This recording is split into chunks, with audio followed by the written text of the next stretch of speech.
WBCS with Hirak স্যারে আপনাদের স্বাগত জানাই। WBCS এবং অন্যান্য সরকারি চাকরির পরীক্ষার এক্সক্লুসিভ লেকচার ও স্টাডি মেটেরিয়ালের এটি one stop destination. Regular updates পাওয়ার জন্য এই চ্যানেলটি লাইক, শেয়ার ও সাবস্ক্রাইব করুন। প্রত্যেকটি ক্লাসে যেই টপিক ডিসকাস করা হবে তার নোটস এবং কোয়েশ্চেন আনসারের PDF-এর লিঙ্ক নিচে ডেসক্রিপশন বক্সে পেয়ে যাবেন। ধন্যবাদ। তো আজকে ক্লাস হচ্ছে হিস্ট্রি অফ ইন্ডিয়া, ঠিক আছে। একদম পুরোটাই আমরা কভার করব, ঠিক আছে। অ্যাকচুয়াল চ্যাপ্টারটা কোনো চ্যাপ্টার বিসিএসে হবে না যে আজকে ইন্ডাস ভ্যালি সিভিলাইজেশন পড়ানো হবে, এইসব কিছু না। আমরা পুরো আমাদেরকে বিসিএস বা সিভিল সার্ভিস বা অন্যান্য চাকরিতে কী কী পড়তে হবে আর তার কোন কোন রেসপেক্টিভগুলো আমাদের দেখতে হবে, জায়গাগুলো, সেগুলো আমরা পুরোটা দেখে নিই, ঠিক আছে। আর হচ্ছে সিলেবাস তো দেওয়া আছে, তাই না? এবং তুমি পাওনি না, তোমরাও পাওনি মনে হচ্ছে। তো যাই হোক, তো আমরা এখানে দেখে নেবো, দেখবো অনেকগুলো চ্যাপ্টার, এমনকি প্রত্যেকটা চ্যাপ্টার না আমাদেরকে পুরো মেন্স লেভেলে পুরোটা কভার করে নিতে একবার দেখে। তো প্রথম শুরু করবে ইন্দাস ভ্যালি সিভিলাইজেশন, তারপরে শুরু হবে আরিয়ান, তারপরে 16 মহাজনপদ, এইভাবে শুরু হবে। তো তার আগে যদি আমরা পুরোটা না জানি, ঠিক আছে, তাহলে আমাদের প্রবলেমস হয়ে যাবে, তাই না? তো হিস্ট্রিটা আমাদের কী করতে হবে, আগে ওভারভিউটা নিয়ে নিতে হবে, তারপরে কী করতে হবে, একদম এক একটা রাজাকে ধরে বা একটা ডাইনাস্টিকে ধরে আমরা পড়তে পারি, ঠিক আছে। তো প্রথম হিস্ট্রি আমরা যখন দেখব, তো হিস্ট্রি অ্যাকচুয়ালি আমরা ভারতবর্ষে যখন হিস্ট্রিটা দেখি, তো আমরা প্রথম হিস্ট্রি কখন থেকে পড়ি, আমরা ফার্স্ট হিস্ট্রি কোনটা থেকে পড়ি, যেটা আমাদের আসে বেসিক্যালি আমরা ইন্দাস ভ্যালি সিভিলাইজেশন থেকে শুরু করি আমাদের সিলেবাস, তাই না? ইন্দাস ভ্যালি সিভিলাইজেশন, কিন্তু এই ইন্দাস ভ্যালি সিভিলাইজেশনে আসতে তো মানে কি এখান থেকে আমরা প্রথম কি না আমরা আমাদের রিটেন আমরা সব কিছু জানতে পারি। তো বেসিক্যালি হিস্ট্রি যারা পড়ায় বা হিস্ট্রি যারা লিখে বা যেই সব বই থেকে আমরা পড়ি বা আমরা জানতে পারি, আর আমি তোমাদেরকে পড়াচ্ছি, তো এই হিস্ট্রি যারা ওই বইগুলো লিখেছে তারা কোথা থেকে ওই সোর্স পেয়েছে। তো হিস্ট্রি না সবথেকে বেশি ইম্পর্টেন্ট যে চ্যাপ্টারটা, যে source of information about history, আগে সবথেকে ভেরি ইম্পর্টেন্ট এটা, যে ওরা পেলো কোথায় এইসব কথাবার্তা, তাই না? এই যে আমরা সিন্ধু সভ্যতা আমরা পড়বো, তাই না? তাকে আমি যদি তোমাকে পড়িয়ে দেবো, তুমি তো বিশ্বাস নাও করতে পারো, আরে স্যার কী বললো, ভুলভাল বলে চলে গেলো, ঠিক আছে, এটা তো কি আমি তো ছিলাম না দাঁড়িয়ে, তাই না? তো বেসিক্যালি হিস্ট্রির কি আগে জেনে নিতে হবে যে তারা কোথা থেকে এগুলোকে ডিসক্রাইব করেছে বা তারা কোথা থেকে এগুলো জানতে পেরেছে, তাই না? তো এটা দিয়ে আমাদের বিসিএসে বা সিভিল সার্ভিস একটা কোয়েশ্চেনই থাকে, বা ইতিহাস উপাদানের হ্যাঁ মানে সোর্স অফ ইনফরমেশান। তো বেসিক্যালি আমাদের 3টে সোর্স থেকে আমরা পাই এই পুরো হিস্ট্রিতে আমরা পাই। বেসিক্যালি যারা লিখেছে তারাও পেয়েছে, বই লিখেছে যারা সেই সময় সিন্ধু সভ্যতা আবিষ্কার করেছে, যারা চন্দ্রগুপ্ত মৌর্য আবিষ্কার করেছে, যারা অশোকের সম্বন্ধে জিনিস আবিষ্কার করেছে, তারাও ওইসব সোর্স ইউজ করেছে। সোর্সগুলো কী কী? দেয়ার আর 3 type of swords. Type 1 archaeological source, type 2 literacy source, type 3 coins, very important, তাই না? তার মধ্যে সবথেকে বেশি ইম্পর্টেন্ট আর্কিওলজিক্যাল আর সাহিত্য, তাই না? এই দুটো সোর্স যখন কোনো রাজ্যের কম্বাইন হয় প্লাস কয়েন যদি থাকে, তা আমরা ওই 3টে সোর্স যখন মিলে যাবে, তখন আমরা কি একটা হিস্ট্রি, একটা ডাইনেস্ট্রি হিস্ট্রি আমরা সব কিছু জানতে পারবো। তাছাড়া কোনো ডাইনেস্ট্রি আমরা সব কিছু জানতে পারি না। আমাদের কাছে আমরা হিস্ট্রি যখন পড়ি, আমাদের সব থেকে বেশি কি মুঘল সুলতান এগুলো জানতে পারি, তাই না? তা আমরা মুঘল সম্বন্ধে যত ভালো জানতে পারি, যত ডিপলি জানতে পারি, এমনভাবে ভাবি যে আকবর আমার পাশে দাঁড়িয়ে আছে, বাবর আছে, তাই না? আমরা একই ব্যাপার, পানিপথের যুদ্ধ দেখে নেব। কিন্তু যখন তুমি চলে যাবে সাতবাহন, যখন তুমি চলে যাবে ইন্দাস ভ্যালি সিভিলাইজেশন, যত আরও আগে বিসিতে যাবে, বা যখন তুমি ষোড়শ মহাজন, তখন দেখবে এত কিছু ইনফরমেশান পাওয়া যাবে না, তাই না? তো এত কিছু ইনফরমেশান পাওয়া যাবে না কেন? তার মানে কি হচ্ছে, ওদের কাছে ওই সোর্সগুলোর, যারা হিস্ট্রি লিখেছে তার সোর্স অফ ইনফরমেশনের কি কম ছিল, অভাব ছিল, তাই না? যেমন আমি ধরছি মুঘল সাম্রাজ্যে আমরা হিস্ট্রি দেখব, তো মুঘল সাম্রাজ্য হিস্ট্রি আমরা মানে সাহিত্য সোর্স আমরা পাবো, বিভিন্ন এরা এসছে যারা লিখে গেছে, তাই না? যেমন আমির খুসরো লিখে গেছে সুলতানি সাম্রাজ্যের আলাউদ্দিন খলজি সম্বন্ধে, ধরে নাও লিখে গেছে, বই পেয়েছি আমরা, প্লাস অনেক কয়েনও পেয়েছি, যেগুলো থেকে বুঝতে পারি ওর ছবি দেওয়া আছে, ওদের বিভিন্ন সময়ের ছবি দেওয়া আছে, ওদের বিভিন্ন রিচুয়ালসের ছবি দেওয়া আছে, তাহলে আমরা বুঝতে পেরেছি এগুলো চলতো ওর সময়, ওর নাম খোদাই করা আছে, কারোর ফটো খোদাই করা আছে, তাই না? প্লাস কি আর্কিওলজিক্যাল মানে ধরুন একটা স্তম্ভ পেয়েছি, ওখানে খোদাই করা আছে, দেওয়াল আছে, ওখানে খোদাই করা আছে, একটা বড় তাজমহল আছে, আমরা ওখানে অনেক কিছু নিচে লেখা আছে সব কিছুই, তাই না? এগুলো আর্কিওলজিক্যাল সোর্সের মধ্যে পড়ে যাচ্ছে। কিন্তু যখন ইন্দাস ভ্যালি সিভিলাইজেশন যাচ্ছি, তা আমরা কী পাচ্ছি না, আমরা শুধু পাচ্ছি আর্কিওলজিক্যাল সোর্স পাচ্ছি, যে আমরা শুধু ওই কটা স্ট্রাকচার দেখতে পাচ্ছি, তাই না, দাঁড়িয়ে আছে, তাই না? যখন নালন্দাকে দেখছি ওই স্ট্রাকচারটা দেখতে পাচ্ছি। কিন্তু ইন্দাস ভ্যালি সিভিলাইজেশনের আজকেও আমরা কি করতে পারি না, ওই সাহিত্যিক যে সোর্সটা আছে, লিটারেসি যে সোর্সটা আছে, সে সোর্সটা আমরা আজকেও ডিসক্রাইব করতে পারিনি, তাই না? অনেক কয়েন্সও পাওয়া গেছে, কিন্তু ওটা কয়েন্স ফর্মে নয়, ওটা পাঞ্চিং ফর্মে পাওয়া গেছে, কোনো কিছুর পাঞ্চ মার্ক টাইপের পাওয়া গেছে। তাহলে আমরা যদি ওখানকারও যে ডিসক্রাইব যে এসে লিখেছে, যে রাইটিং স্টাইল ওরা লিখেছে, সেটা আমরা ডিসক্রাইব করতে পারছি না এখনও, পাঠোদ্ধার করতে পারছি না। যদি আমরা ওই পাঠোদ্ধার করতে পারি, আর এই পাঠোদ্ধার এইটা আমাদের আছেই আর্কিওলজিক্যাল সোর্স, তো দুটো কম্বাইন করলে আমরা একটা ভালো হিস্ট্রি পাবো। কিন্তু আপাতত তো ল্যাক আছেই না। তা আমরা, তুমি যদি এখন ইংলিশের কোনো কিছু লেখা আছে তুমি উদ্ধার করতে পারছো না, কী লেখা আছে, তার মানে কি জানা নেই, মানে তুমি একটু হলো কম শিক্ষিত, অন্য যে কেউ যদি উদ্ধার করে দেয়, তা আমরা ওইটা এখন উদ্ধার করতে পারছি না, মানে কি ওটা জানা নেই, এবং কি চেষ্টাও করছি তো রোজ, পাচ্ছি না, মানে কি, কেন ওদের থেকে আমরা হতে পারে এখনও ওরকম জায়গায় পৌঁছাতে পারিনি, এটার মানে তো তাই, মানে ওরা হয়তো আমাদের থেকেও ফার্স্ট ছিল, হতেই পারে, তাই না? তাহলে হ্যাঁ, অনেক লিপি আছে মানে হয়েছে, উদ্ধার করতে পেরেছি, কিন্তু পাঠোদ্ধার করতে পারিনি, এগুলো ডিসক্রাইব করেছি, তাই না? তার মানে ইন্দাস ভ্যালি সিভিলাইজেশনকে মানে আমাদের কেন ইম্পর্টেন্ট, কেন পড়তে হবে, মানে ওরা আমাদেরকে প্রমাণ করেছে যে আমরা এখনও নিচে আছি, যে আমরা ওদের লিপি পাঠোদ্ধার করতে পারছি না এখন। এত বছর হয়ে গেল সিভিলাইজ আমাদের, এই দেখ সিভিলাইজের পুরো পজিটিভ, কিন্তু আমরা ওখানে এর মধ্যে একটা সিভিলাইজ ফেঁসে আছি এখানে। আমরা এই সিভিলাইজ এসে পরে এদের কথাবার্তা এখনও বুঝতে পারছি না, ব্যাপারটা বুঝতে পারলি? তাহলে কতগুলো পার করে এসেছি, ঠিক আছে, আমরা পড়ছি এখানে, পুরোটাই পড়বো। তো বুঝতে পারছি আমরা হিস্ট্রি কেন পড়বো, আর কি আমরা হিস্ট্রি থেকেই না, আমরা আমাদের রিচুয়ালস বল, আমাদের কালচার বল, সব কিছু আমরা হিস্ট্রি থেকেই পেয়েছি। তো তাদের ফর্ম বা তাদের বিভিন্ন কী বলে ওগুলোকে, মানে দিক, যেগুলোকে আমরা এখানে এখন ইউটিলাইজ করি, ঠিক আছে? আমরা একটা সহজ ফর্মে যদি দেখি, তো ধরে না গলা ব্যথা হয়ে গেল তোর, ঠিক আছে, কোথাও ব্যথা তো করছে না, এখন করোনা হয়েছে তো, তো যাই হোক, এই যে গলা ব্যথা হচ্ছে, তা আমরা কী করি, গরম জল একটু নুন দিয়ে দিলাম, গলাটা ঠিক করে নিলাম, এটার মানে কি? তাহলে আমরা শিখলাম কোথায়, জন্ম থেকে তো শিখিনি, এটা আমাদের শরীর ভালো কাজে করছি, বুঝতে পেরেছিস?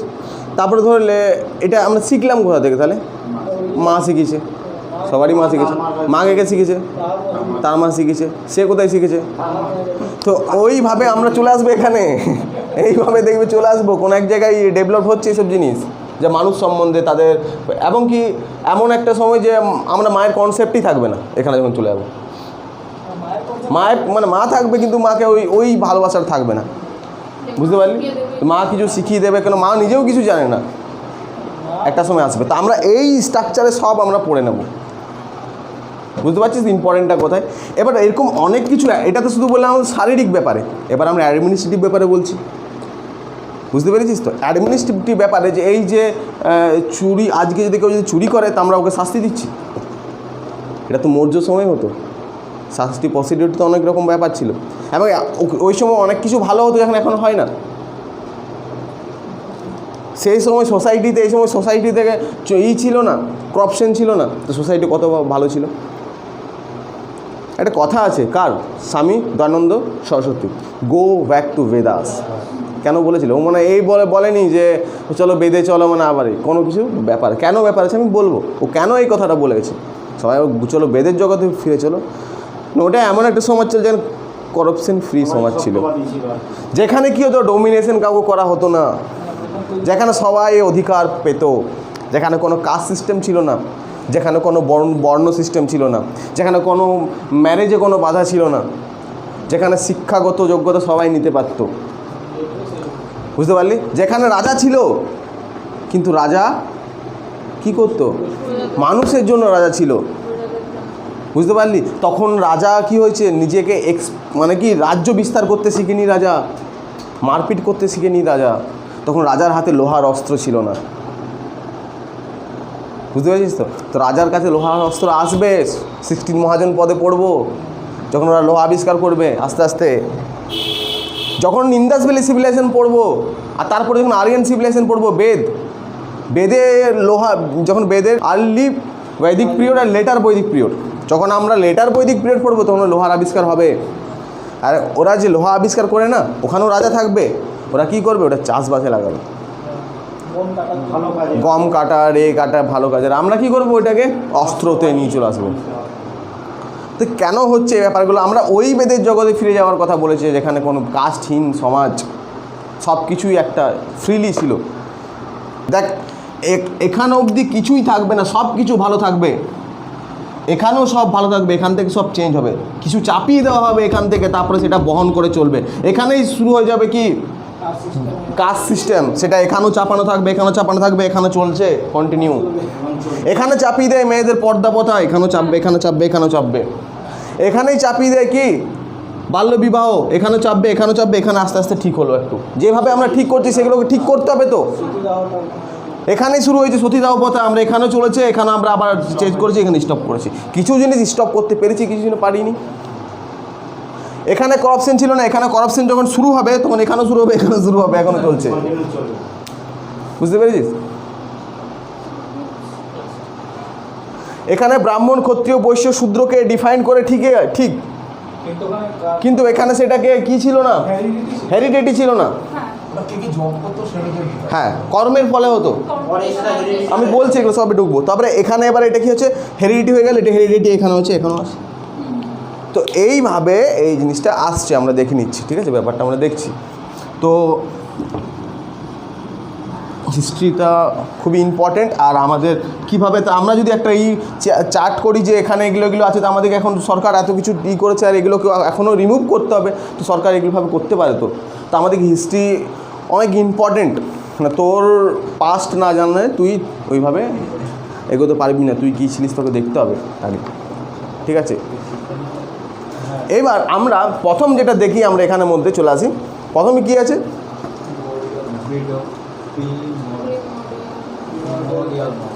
কি? হ্যাঁ, কি? হ্যাঁ, প্রাইমোডিয়াল ম্যান মানে কি?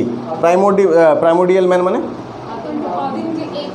হ্যাঁ, মানে এখানে দেখ, আগে এটা বলছি যে ভারতবর্ষ বেসিক্যালি, এই যে ভারতবর্ষ, আমরা এখানে মানবের ইতিহাস পড়ছি পৃথিবী যুগে, আগে ভারতবর্ষটাই দেখি।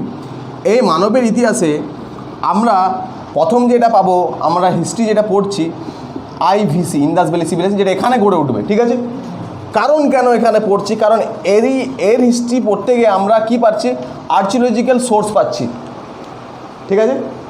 আর তার সাথেও কিছু পাঞ্চ মার্ক কয়েন ফয়েন পাচ্ছি, তাই না? লিটারেচার সোর্স এখন উদ্ধার করতে পারিনি, কিন্তু কিছু পাচ্ছি। কিন্তু এর আগেও কিন্তু মানুষ ছিল ভাই, এক্সিস্ট করতো, তাদের সম্বন্ধে আমরা কিছু জানি না বা পাইনি, বুঝতে পেরেছিস? যেহেতু পাইনি, তাই আমরা ওইভাবে ওইটাকে অন্যভাবে ডিসক্রাইব করে আমরা পড়ি কোথা থেকে, ইন্দাস ভ্যালি সিভিলাইজেশন থেকে। এইবার ইন্দাস ভ্যালি সিভিলাইজেশন থেকে যখন পড়ি, আমাদেরকে জানতে হবে এই সময়টায়, এই সময় যখন 2 লাখ বছর আগের মানুষ কী হচ্ছে, যখন মানুষ জঙ্গলে বসবাস করছে, আর তখন তাদের মোটিভ একটাই যে মরা চলবে না, তাতে যাই করা হোক যে মরা চলবে না। প্রথম মোটিভ হচ্ছে মরা চলবে না, না মরবো কী করে, নিজে মরবো। কেউ বাঘ এসে খেয়ে দিল, কে জঙ্গলে আছে সাপ এসে কামড়ে দিল। তা আগে, এখন যেমন তোর মোটিভ হচ্ছে বিশেষ অফিসার হওয়ার, তখনকার মোটিভ হচ্ছে মরা যাবে না, এবং ওটা প্রতিদিনই। তার মানে জীবনের প্রত্যেকটা মুহূর্তে তুই এখন ভাবছিস যে আমাকে বিশেষ অফিসার হতে হবে, আর তার তখন কি মনে হচ্ছে যে আমাকে বাঁচতে হবে, যেটা 2 মাস আগে তাই ছিল, তাই না? করোনাতে আমাকে এই জায়গায় এনে দিয়েছিল আমাদেরকে, তাই না? যে ভাই আগে বাঁচতে হবে। তো হিস্ট্রি কেন পড়ছি বুঝতে পারছিস? তো পড়াশোনা কেউ করে কী করবে, আমরা অনেক ট্রোল, অনেক কথা হচ্ছে, পড়াশোনা বিলাসিতা। তো আমরা হিস্ট্রি আমাদেরকে সব কিছু দেখিয়ে দিয়েছে। তা মানুষ হচ্ছে এমন যে মানুষ সব জায়গায় কী করে নিতে পারে, অ্যাডজাস্ট করে নিতে পারে, এর নাম হচ্ছে মানুষ। বুঝতে পারলি? আর সবারই একটা সেপারেট সেপারেট সেপারেট মাথা দিয়েছে, তার মানে সবার ভাবনা চিন্তা আছে। যদি তুমি তোমার মায়ের সাথে যদি একটা মাথা, যদি তুমি মাই বা বাবাই সর্বস্ব থাকতো, বা তোর সবাই যদি বন্ধুই সর্বস্ব থাকতো, তো তোর মাথাটা ওর বন্ধুর ওখানে থাকতো? নিশ্চয়ই না। মা জন্ম দিয়েছে, তারপরে তোমার একটা মাথা দিয়েছে, মানে তুমি ভাবো এবার তোমাকে করতে কী হবে। তোমার আলাদা মাথা, আলাদা দুটো হাত সব আছে। আর ভগবান করে তোমাদের সব তো ঠিক আছে, অনেকে তো হাত ফাত থাকে না ভাই, তা সত্ত্বেও তোরা কিছু না করতে পারিস, আর কি করা যাবে বল? সব কিছু ভগবান যখন হিসাবটা নেবে বলবে সবই তো ভালো ছিল, তোমার ফল্ট কোথায় হলো তাহলে? তাহলে মাথাটাই যেটা দিয়েছিলাম ওটা কাজে লাগালে না, মানে ওটা সে প্লেনের ব্ল্যাক বক্স মতো, ঠিক আছে? এটাকে তুমি মানুষ মানে এই জীবনটা পেয়েছো না, মানে আর কিছু চাই না, এটাই অনেক বড় ব্যাপার। পিঁপড়ে হয়ে জন্মাতো, বাথরুম করতে মরে যেত, তাই না? তো যখন পেয়েছো জন্মটা, ওটাকে ইউটিলাইজ করো, কাজে লাগিল। তুমি ভালো খেলো, ওই দিক দিয়ে কাজে লাগাও। তোমার যেটা আজ ভালো লাগবে সেটাতে কাজে লাগাও। আমাকে যে বিশেষ পড়তে হবে সেটা না ভাই, ঠিক আছে? যে নিজের মতো করে বাঁচো আর কি, কিন্তু বেঁচে থাকো, কারণ ওই ফর্ম আমরা অনেক আগেই পেরিয়ে এসেছি। মরে যাও না, ঠিক আছে? তো কী হচ্ছে, আমাদের এই পিরিয়ডে দেখলাম যে মানুষের একটাই মোটিভ ছিল, মরা চলবে না, কোনো দিক দিয়ে মরা চলবে না, ঠিক আছে? সেটা তখন মানুষ কি বনে জঙ্গলে বসবাস করতো, কারণ তাহলে ও মরার ভয়টা কত ছিল ওই সময়, যে ও সবসময় ভাবতো মরে যাব। তো মরার ভয়টা, করোনাতে কেমন ভয়টা ছিল আমাদের, যে সব সময় হয়ে যাবে, এই হয়ে যাবে। তো সেই সময় তাহলে আমরা ওদের মানসিকতা চেক করতে পারছি এখান থেকে, ঠিক আছে? আমাদের অনেক কিছু শিখিয়েছে করোনা, কিন্তু ভুলে যেও না। হ্যাঁ, মানে মানুষ কত আননেসেসারি বাইরে চলে যেত। আজকে আমরা বাইরে না গিয়ে তো সবই ঠিক আছে, আমার গায়ের কালার কোনো চেঞ্জ হয়নি, বেড়ে গেছে, তাই না? ফর্সা হয়ে যাচ্ছি, কোনো কিছু না, খাবার সেই পেয়েছে। হ্যাঁ, গরিবদের তো অসুবিধা হয়েছে রে ভাই, সরকারও অনেক কিছু প্রবলেমস দিয়েছে, ঠিক আছে? আমি 60 জনকে পড়াতাম, আমার 1000 টাকা 60,000 টাকা 70,000 টাকা মাসে হয়ে যেত, সেখানে কমে গেছে, ঠিক আছে? আমি ওর বেশি ব্যাচ রাখতাম না, কমে গেছে, কী করবি, কিছু তো করার নেই, আবার বেড়ে যাবে, ঠিক আছে? তো নিজের ওপর কনফিডেন্ট রাখো, আর কিছু না। হ্যাঁ, কিন্তু দেখা কি গেল যে কম টাকাতেও চলে যাচ্ছে, মরে যায়নি ভাই। আর ওগুলো কি ছিল? ওগুলো ছিল বেশি খরচা করতাম, আননেসেসারি খরচা হতো, বিলাসিতা। তো ওইভাবেও মানুষ, আমরা সব পারি, এটা আমাদেরকে শিখিয়ে দিল, ঠিক আছে? তারপরে আসবো কি, তারপরে যে এজটা আছে সেটা হচ্ছে হান্টার গ্যাদার্স। মানে কি? শিকার। মানে ওরা প্রথমে ভাবছিল যে আমরা বাঁচবো, আর যেই 2 লাখ থেকে 40,000 বছর এলো, মানে আজ থেকে 40 বছর হাজার আগে, মানে এই যে গ্যাপটা, এই গ্যাপটাতে এরা কী নিজেদেরকে ডেভেলপ করে নিল, যে এবার মারবো, যে আমাদেরকে মারতে আসবে, শিকার। বুঝতে পারলি? মানে ওরা প্রথমে তো একদম পুরো অসহায় ছিল, তারপর থেকে হলো কি, যে ভাই আর সারভাইভ করবো আমরা, টু সারভাইভ। আর সারভাইভ কীভাবে হবে? সবাই তো কামড়াতে আসবে, জঙ্গল আছে, কামড়াতে আসবে, মারতে আসবে, বৃষ্টি হবে, জলঝড় হবে, আর বাজ পড়বে, ভাব মরে যাবে। ভগবান তো থাকবেই সারা জীবনই, কিছু তো আছেই না? হ্যাঁ, ওরা কিছু কোনো কনসেপ্টই ছিল না। আজকে মানুষ একটা সবথেকে বড় কনসেপ্ট মানুষ বুঝতে পেরেছে, ভগবান আছে, এটা অনেক বড় ব্যাপার, ঠিক আছে? তো আছে না আছে বড় পরের ব্যাপার। হ্যাঁ, কিন্তু এই সময় তো পুজো করতো না। হ্যাঁ, তো কোনো একটা সময় তো বুঝতে পেরেছে, এর মধ্যে তো পড়বো যে ভগবান আছে, এক্সিস্ট করে কি করে না, গড আছে কি না, তাই না? তবে আজকে আছে। এই যে তুমি বিয়ে করছো, কত কিছু ধুমধাম করে বিয়ে হচ্ছে, রিচুয়াল হচ্ছে, 7 বার ঘুরছো, 8 বার ঘুরছো, তাই না? যে এই জিনিসগুলো, এগুলো তো এসছেই আমাদের আরিয়ান সিভিলাইজেশন। তো আমরা কি জানলাম এই সময়টা, ঠিক আছে? টু সারভাইভ, ঠিক আছে? তারপরে আসবে প্রিমিটিভ এগ্রিকালচার সোসাইটিস। মানে কি, এখানে প্রথম কি হবে না, সারভাইভ তো করবে, তার সাথে সাথে কি করবে, ওরা নিজেদেরকে গ্রো করবে, এবং কি এখানে আর কি হবে না, তারা চাষবাস করতে শিখবে একটু হলে, যে নিজের খাবার কাউকে মেরে খাবে না, নিজেই খাবার তৈরি করবে। অনেক বড় অ্যাচিভমেন্ট হিউম্যান সিভিলাইজেশনে। আর হিউম্যান সিভিলাইজেশনের সব থেকে বড় অ্যাচিভমেন্ট হচ্ছে 3টে। প্রথম হচ্ছে আগুন আবিষ্কার করা, ঠিক আছে? যদি আগুন আবিষ্কার না হতো তাহলে খাবারে তো আগুন হতোই না, তাহলে খাবার খেতে পারতাম না এখন। আর কি, চাকার আবিষ্কার, চাকার আবিষ্কার হয়েছে বলে আজকে আমরা এতটা এগিয়ে এসেছি, বুঝতে পেরেছিস তো? তখন তো যোগাযোগ ব্যবস্থা ছিল, কোনো যোগাযোগ ব্যবস্থা ছিল না। আর কি হয়েছে, আয়রন, ঠিক আছে। তো যাই হোক, এই প্রিমিটিভ এগ্রিকালচার সোসাইটিতে কী হলো না, মানুষ কী হলো এখানে সারভাইভ করলো, তার সাথে সাথে কী করছে, নিজে চাষবাস করার তাগিদা বাড়ছে, যে নিজের খাবার নিজে তৈরি করা, এই কনসেপ্টে এখানে আসছে। আর কাউকে মেরে বেসিক্যালি খাবে না। দেখ, আমরা যখন একটা হিউম্যান যে কোনো স্টেজ থাকি, এখানে এখানে এখানে এখানে এখানে এখানে যে কোনো স্টেজে থাকি না কেন, কিছু পার্সেন্টেজ লোক থাকবে যারা হয় এখানে থাকবে, না এখানে থাকবে, না এখানে থাকবে, না এখানে থাকবে, না এখানে, না এখানে, না এখানে। আজকে একটা মেয়ে রাস্তায় পেয়েছে, তাকে 5 জন মিলে রেপ করে দিচ্ছে। কোন সোসাইটিতে পড়েছো এখন? তারাও ভালো ছিল আমার যেমন হয়, তাই না? কেউ আছে শুধু নিজে চাষ করে, যেইটুকু দরকার সেইটুকুই করে, আমি নিজে খাই, আর কোনো কিছু থাকে না। কোন সোসাইটিতে পড়ে আছে? তো মানুষের সব কিছু বহন থাকে, আমরা এটা দেখি, তাই না? তো বেসিক্যালি কী হচ্ছে, এগ্রিকালচার এই সিভিলাইজেশনে কী হলো, প্রিমিটিভ একটু হলেও ওরা নিজের বেসিক নিডসগুলো শিখেছিল। টাইম পিরিয়ড হচ্ছে 10,000 ইয়ার এগো, আজ থেকে 10,000 বছর আগে। তারপর হচ্ছে আজ থেকে 6,000 বছর আগে, তখন কি হবে, সেলফ ডাউন অ্যান্ড গ্রো, মানে কি এগ্রিকালচার সিভিলাইজেশন আসবে। এই সিভিলাইজেশন দুটো কথা, civilization, agriculture civilization and societies, define the two words, define the two words. বলো, what is the society and civilization, the difference between society and civilization. এই difference তোরা তো যেগুলো বলছিস সেগুলো তো নর্মালি ব্যাপার, আমাদের এখনকার জিনিস বলি, কিন্তু সোসাইটি আর থেকে সিভিলাইজেশন আসছে, এদের মধ্যে মেন পার্থক্যই হচ্ছে সোসাইটি আর সিভিলাইজেশনের মধ্যে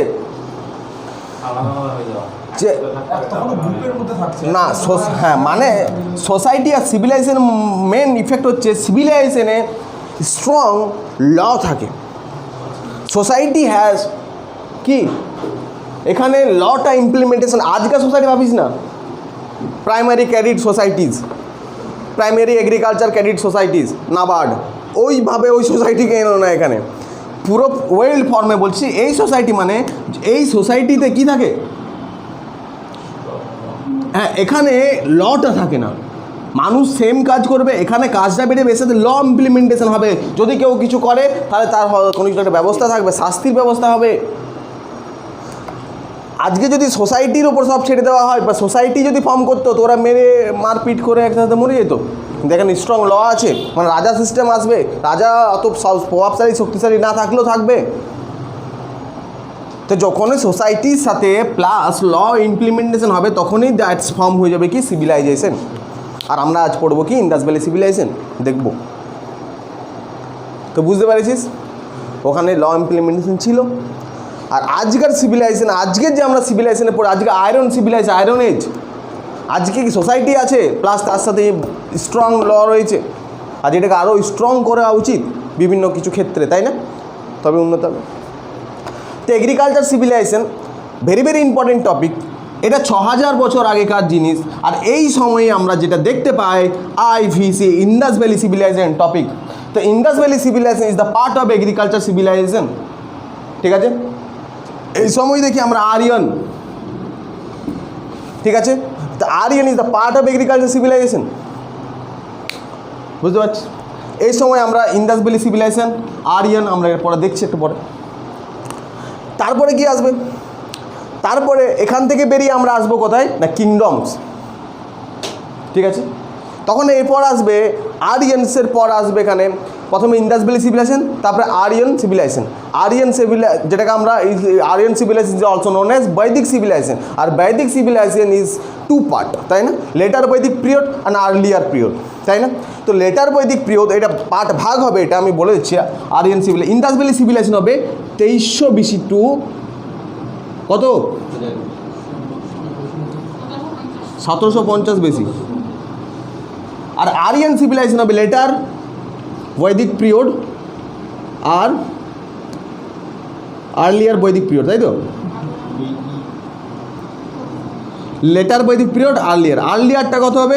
1500 থেকে 1000 BC, আর এটা হচ্ছে 1000 BC টু 600 BC।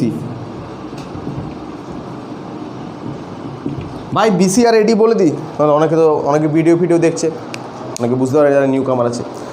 তাহলে বেসিক্যালি আমরা যখনই কোনো মাপক যন্ত্র সময় মানে কি এই ডেট টাইম মাপক যন্ত্র হচ্ছে আমাদের যন্ত্র আলাদা, আমরা টাইমে আমরা এই হচ্ছে AD অ্যান্ড BC। যীশুখ্রিস্টের জন্ম থেকে আগে আমরা ওগুলোকে BC বলে থাকি, আর যীশুখ্রিস্টের জন্মের আজ অবধি আমরা কি বলেছি? AD বলে থাকি। আজকে কত সাল? 2020। 2020 AD, মানে 2020 আগে ওই দিনে যেদিন যাব সেদিন কার জন্ম হয়েছিল? যীশুখ্রিস্ট। আর তারও আগে আমরা এভাবে চলে যাবো, আমরা তারও আগে যখন হিস্ট্রি দেখি তখন 2000 মানে কি ওখান থেকে 1 BC, 2 BC, 3 BC করে 2300 BC, বুঝতে পারলি? আর আজকেও তো আমাদের কিছুদিন পরেই তো 2300 হয়ে যাবে, তো 2000 চলছে, আর 300 বছর পরে হয়ে যাবে না? আমরা কি থাকবো তখন? কিন্তু কিছু করে যাবি যেন থাকে সারা জীবন, থাকে সেটা ডাজ নট ম্যাটার, কিন্তু এমন কিছু করে যাবি যেটা হয়তো তোর 2300 AD অবধি তোর নাম থাকবে। নেই নাম? 2300 BC লোকের নাম বলবো আমরা যারা এই সময় ছিল? মমতা, হ্যাঁ তাই না, লোপামুদ্রা, তো নামগুলো বলছি কেন? হঠাৎ ওদেরই নাম এলো কেন? কিছু করে গেছিলো ইম্পর্টেন্স। আরও বলো চন্দ্রগুপ্ত মৌর্য, অশোক, কত নাম বলবো, 1 লাখ নাম বলে দেবো আমি। হ্যাঁ থাকতেই পারে, এরকম এমন কিছু করে যাবি যে থেকে যাবে নামটা। পৃথিবীতে এসছি নামগুলো ছাপিয়ে যাবি, সাদা ডায়েরি রেখে যাস না। হ্যাঁ চা হতে হবে কেন? প্রধানমন্ত্রী নয় ক্রিস্টিয়ানো রোনাল্ডোর নামটা কি থাকবে না? প্রধানমন্ত্রী কি ও থাকে, কপাল রাখতে হবে। যাই হোক, তো আমরা কি দেখলাম? তা আমরা আবার আসবো। তা আমরা এই সময় ঠিক আছে কি হচ্ছে, কি নাম বললাম? আর্লিয়ার বৈদিক পিরিয়ড। তো এই বৈদিক পিরিয়ড 1500 থেকে 1000 BC। 1000 BCর পর আবার কিছুদিন পর চলে আসবে 1500 থেকে 1000 BC, তাই তো? আর ওইটা লেটার বৈদিক পিরিয়ড হবে 1000 থেকে 600 BC। 600 BCর পর কী হবে না, এই সময়টাতে ভেরি ইম্পর্ট্যান্ট একটা জিনিস ঘটবে না, আয়রনের টুলসের আবিষ্কার হবে। আয়রন, এই সময়টায় আবিষ্কার হবে আয়রন। তো আয়রন আমরা এগ্রিকালচার সিভিলাইজেশনে মোটামুটি আয়রন দেখতে পাবো। 1000 BCতে আয়রনের আবিষ্কার হবে। আর যেই আয়রনের আবিষ্কার হয়ে যাবে তখন সমাজ কী হবে, এক অন্য ধারণ নিয়ে নেবে। যখন এখানে এটাকেই আমরা সবদিকে বেশি পড়ি, এটা থেকে অনেক কোয়েশ্চেন আসে, Indus valley civilisation, Aryan civilisation, বৈদিক পিরিয়ড, আর্লিয়ার বৈদিক পিরিয়ড, লেটার বৈদিক পিরিয়ড, কারণ এখানে অনেক টপিক আছে, এটা অনেক ইম্পর্টেন্ট। এটা কি সুলতান থেকে ইম্পর্টেন্ট? হ্যাঁ ইম্পর্টেন্ট। এটা মুঘলের থেকে ইম্পর্টেন্ট। এটা কি ইস্ট ইন্ডিয়া কোম্পানি থেকে ইম্পর্টেন্ট? হ্যাঁ অবশ্যই ইম্পর্টেন্ট। এমনকি এটা আজকের থেকেও ইম্পর্টেন্ট, কারণ এখান থেকে তবে আমি আজকার অবধি যেই সুতোটা গাঁথবো মালার, সেটা এখান দিয়েই শুরু হবে। যদি আমরা ফ্যামিলিতে বলি যে তুই আজকে এখানে তুই 1500 লোকের সাথে মিশলি, আজ অবধি তোর বয়স কত? তাহলে তোর বয়স হচ্ছে 27, আর তুই এখন অবধি 27,000 লোককে দেখেছিস, 27,000 লোকের সাথে মিশেছিস, তাই তো? ঠিক আছে, কিন্তু শুরুটা হয়েছিল প্রথম তোমার মায়ের সাথে। তো মা ইম্পর্টেন্ট কি না? যতই তোমার একটা নতুন ফর্ম হোক, তো আমাদের ইম্পর্টেন্ট হবেই না। কেন বারবার ওখানে যেতে হয়? শুরু তো বুঝতে পেরেছিস তো? কোনো কিছু যখন আমরা কোনো অ্যাডমিনিস্ট্রেটিভ বল, ল বল, যখন কোনো কিছু হয় না, আজকে মনু সংহিতা আছে, অনেক কিছু আছে, আমাদের এখান থেকে আমরা অনেকগুলো আমাদের অনেক কিছু ল নেওয়া হয়েছে রে ওখান থেকে। ঠিক আছে, সমাজ চলতে গেলে কিভাবে চলবে পেছনে আমাদেরকে দেখতে হয় সব সময়, নাহলে চলতে পারবি না, তুই মাথা বিগড়ে যাবে, পাগল হয়ে যাবি। একটা সময় যদি তোকে এখন প্রধানমন্ত্রী পাওয়ার দিয়ে দেয়, একটা সময় তুই পুরো পাগল হয়ে যাবি, এত কাজ তুই পাগল সত্যি হয়ে যাবি। তখন তোকে সাহায্য কে করবে? একটা প্রধানমন্ত্রী মানে তোর মাথা সত্যি বিগড়ে যাবে। তোর কম বয়স আছিস তো কী করবি কিছু বুঝতে পারবি না, আস্তে আস্তে আস্তে না তুই পাগল হয়ে যাবি। তোকে সাহায্য কে করবে? যে আমার আগে একজন ছিল সে করে গেছে, তা আমি কেন পারবো না? তোরা তো সর্বোচ্চ পাওয়ার আছে, আমার আগে একজন ছিল সে করে গেছে, তা আমি কেন পারবো না? বুঝতে পেরেছিস তো? এই জিনিসটা অনেক বড় সাহায্য হবে। তো যাই হোক, এগ্রিকালচার সিভিলাইজেশন। তারপর আসবে কি কিংডমস। কিংডমসের মধ্যে আমরা প্রথম পড়ব 16 মহাজনপদ। 16 মহাজনপদ 1600 বেশি। দেখ 16 মহাজনপদ, এই যে মহাজনপদ প্রত্যেকটা নামে প্রত্যেকটা মিনিং থাকে। তোমার নাম কি? তোমার নাম কি? সম্রাট মানে কি? রাজা, সম্রাট, ঠিক আছে। তো প্রত্যেকটা নাম যদি আমরা ডিসক্রাইব করি তো মহাজনপদ 16 মহাজনপদ 16 মহাজনপদ। মহা মানে কি? জন মানে কি? মহান, গ্রেট মানে বড়, জন মানে জাতি, আর পদ মানে পা। মানে ওই বড় বড় মহান জাতিগুলো 16টা, যাদের পা যে জায়গায় 16 জায়গায় পড়েছিল সেটার নাম হচ্ছে 16 মহাজনপদ। তো ওই 16টা বড় বড় জাতি যাদের পা ভারতবর্ষের এই 16টা জায়গায় প্রথম পড়েছিল আগে, ওই গোষ্ঠী যারা কী ছিল, যারা ছিল সিভিলাইজড। ওই সিভিলাইজড জাতির যারা আমরা পড়বো 16টা আছে: কাশী, কৌশল, অঙ্গমগধ, বৃজিমল্ল, চেদি, বৎস, অশ্ম, কবন্দী, গান্ধার, কম্বোজ, কুরু, পাঞ্চাল, মৎস্য, সুরসেন। এই 16টা যে জাতি, এই 16টা জাতির মানে ওই জায়গার ওরা ডেভেলপড হয়েছে। এবং যখন সম্রাট অশোক আসবে, মৌর্য সাম্রাজ্য 16টাকে একটাকে ডিভাইড করে দেবে, 16টাকে হয়ে মার্জ হয়ে এক হয়ে যাবে। মানে ওই 16টা স্টেট, এখনকার রাজ্য ধরে নিলাম ইউপি, বিহার, আর যেমন সেন্ট্রালে মোদি আছে প্রধানমন্ত্রী, ওরকমই আমাদের এখানে কি 16টা ওই জনজাতিকে ক্যাপচার করে পুরো একে ট্রান্সফার করে নিল কে? সম্রাট অশোক। আবার আসবে গুপ্ত, বুঝতে পারলি? তো আমরা হিস্ট্রি দেখছি। তাই 16 মহাজনপদ কী কী না? কাশী, কৌশল, অঙ্গমগধ, বৃজিমল্ল, চেদি, বৎস, অশ্ম, কবন্দী, গান্ধার, কম্বোজ, তারপরে মৎস্য, সুরসেন আর কুরু, পাঞ্চাল। এই যে 16টা মধ্যে সবথেকে ইম্পর্টেন্ট মগধ হয়ে দাঁড়াবে। মগধ 16টার মধ্যে time period 600 BC to 1800 BC। দেখ কমে কমে আসছি। হ্যাঁ, 600 BC টু 1800 AD। দেখ এখানে বিডি থেকে এডিতে চেঞ্জও হবে, তাই না? তো এই সময় কী হবে না, এই সময়টা কি আসছে? হ্যাঁ, এই কিংডমের সময় বিসি থেকে এডিতে ট্রান্সফার হয়ে যাচ্ছে। আর এখানে এই 16 মহাজনপদ আবিষ্কার হচ্ছে, মানে 16টা বড় বড় জায়গার আবিষ্কার হচ্ছে, 16টা রাজ্যের আবিষ্কার হচ্ছে, যেখানে সিভিলাইজড মানুষরা থাকছে, তাই তো? তারা কারা? তারা এই যারা মানে লেটার বৈদিক পিরিয়ড থেকে যারা পেরিয়ে এসছে, যারা আরিয়ান সিভিলাইজেশন থেকে ফর্ম করে এসছে,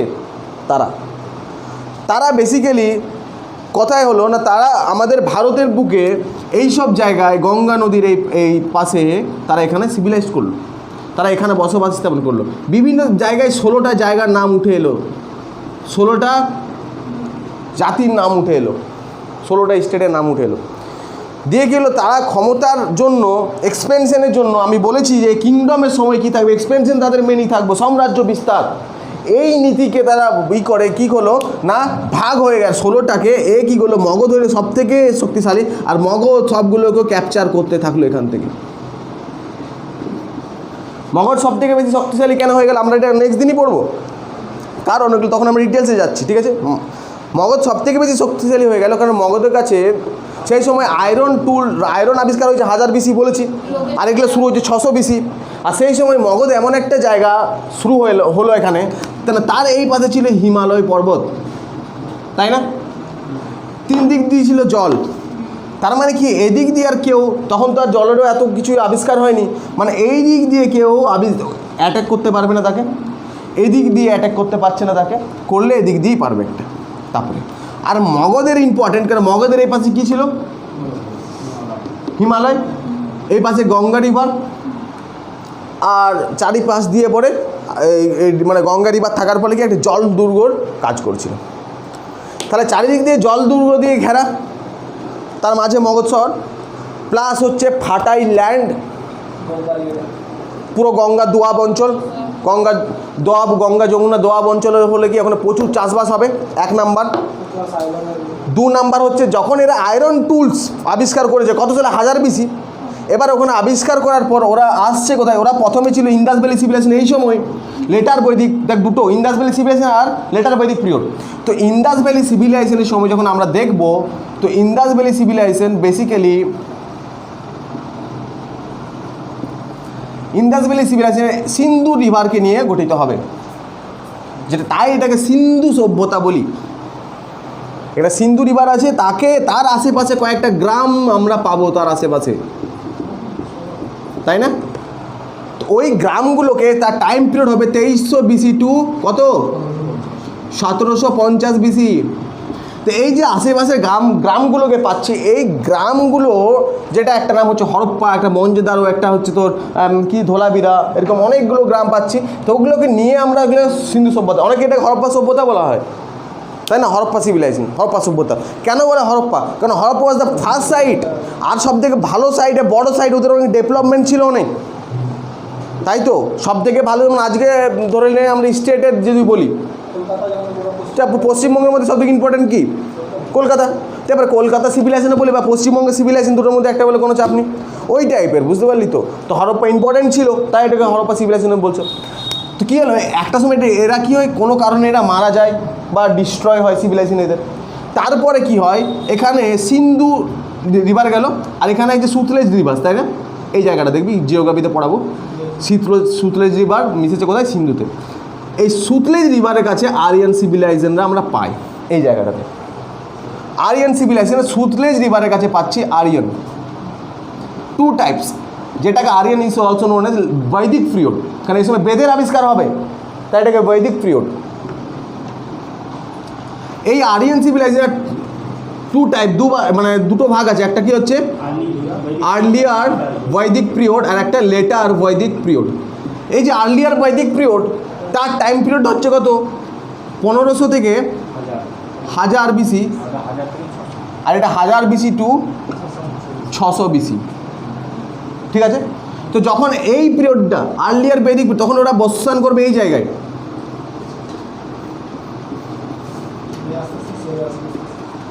ঠিক আছে? তারপরে এই সময় এদের কাছে লোহার আবিষ্কার হয়ে যাবে, আর যেই লোহার আবিষ্কার আসবে তখন এই জায়গাটাতে ওরা কেন বেরোবে হঠাৎ? কারণ তখন আগে কেন বেরোয়নি? নিশ্চয়ই এই জঙ্গল যদি এখানে যদি ফাঁকা মাঠ থাকতো, ওরা বেরিয়ে আসতো, এখান থেকে এখানে চলে আসতো। যদি এখানে ফাঁকা মাঠ থাকতো, এখানে কেন দাঁড়িয়ে থাকবে, এদিকেও আসতো, কী আছে দেখবো। নিশ্চয়ই ওরকম কিছু সোর্স ছিল না ওদের কাছে। তো যখনই 1000 BCর পর থেকে, যখন এই জায়গাটা এখানে আছে গঙ্গা রিভার, আর এখানে সব থেকে হেভি জমি আছে, তাই না? যেখানে ফার্টাইল জমি, হেভি চাষবাস হবে, আগে চাষবাসই মেন ছিল। তো ওরা যখন এখান থেকে এখানে আসবে, তেরা এখন আর্লিয়ার বৈদিক পিরিয়ড, এই সময়টাতে আয়রন আবিষ্কার করলো, আর আয়রন যেই আবিষ্কার করেছে তখন ওরা গাছ কাটতে শুরু করেছে, বুঝতে পারলি? আগাছা কাটতে শুরু করছে। এখান থেকে যখন আগাছা কাটতে শুরু করছে, তখন ওরা এই জায়গাগুলোকে ডিসকভার করছে, বুঝতে পারলি?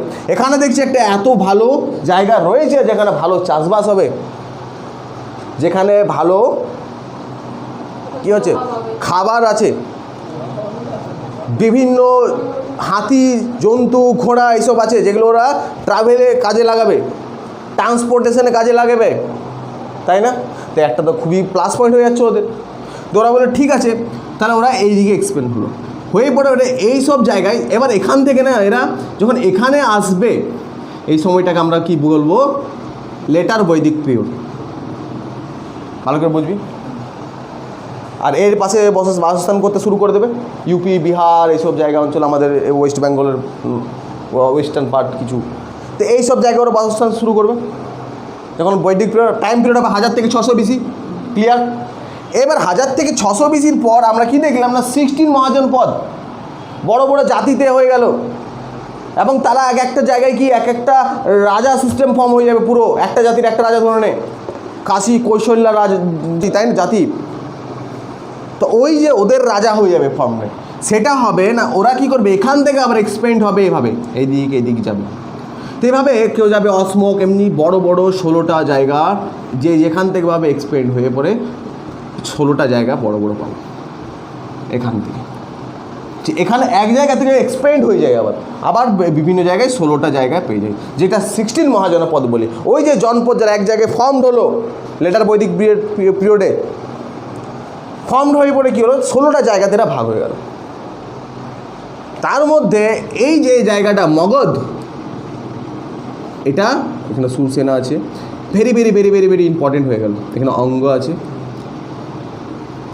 ভেরি ভেরি ইম্পর্টেন্ট হয়ে গেল। কারণ এখানে কি হলো, যখন লোহা এদের হাতিয়ার হয়ে গেল আর লোহা দিয়ে ওরা সব কিছু কাটতে শুরু করলো, আর এখানে পেয়ে গেল ওরা লোহার খনি মগধে।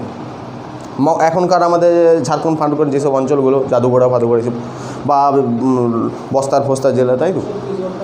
হ্যাঁ, তো ওই সব জায়গায় এরা কি হলো না, লোহার যখন খনি এদের আবিষ্কার হয়ে গেল, তখন মগধ কি করলো, হিউজ পরিমাণ প্রোডাকশন করলো লোহার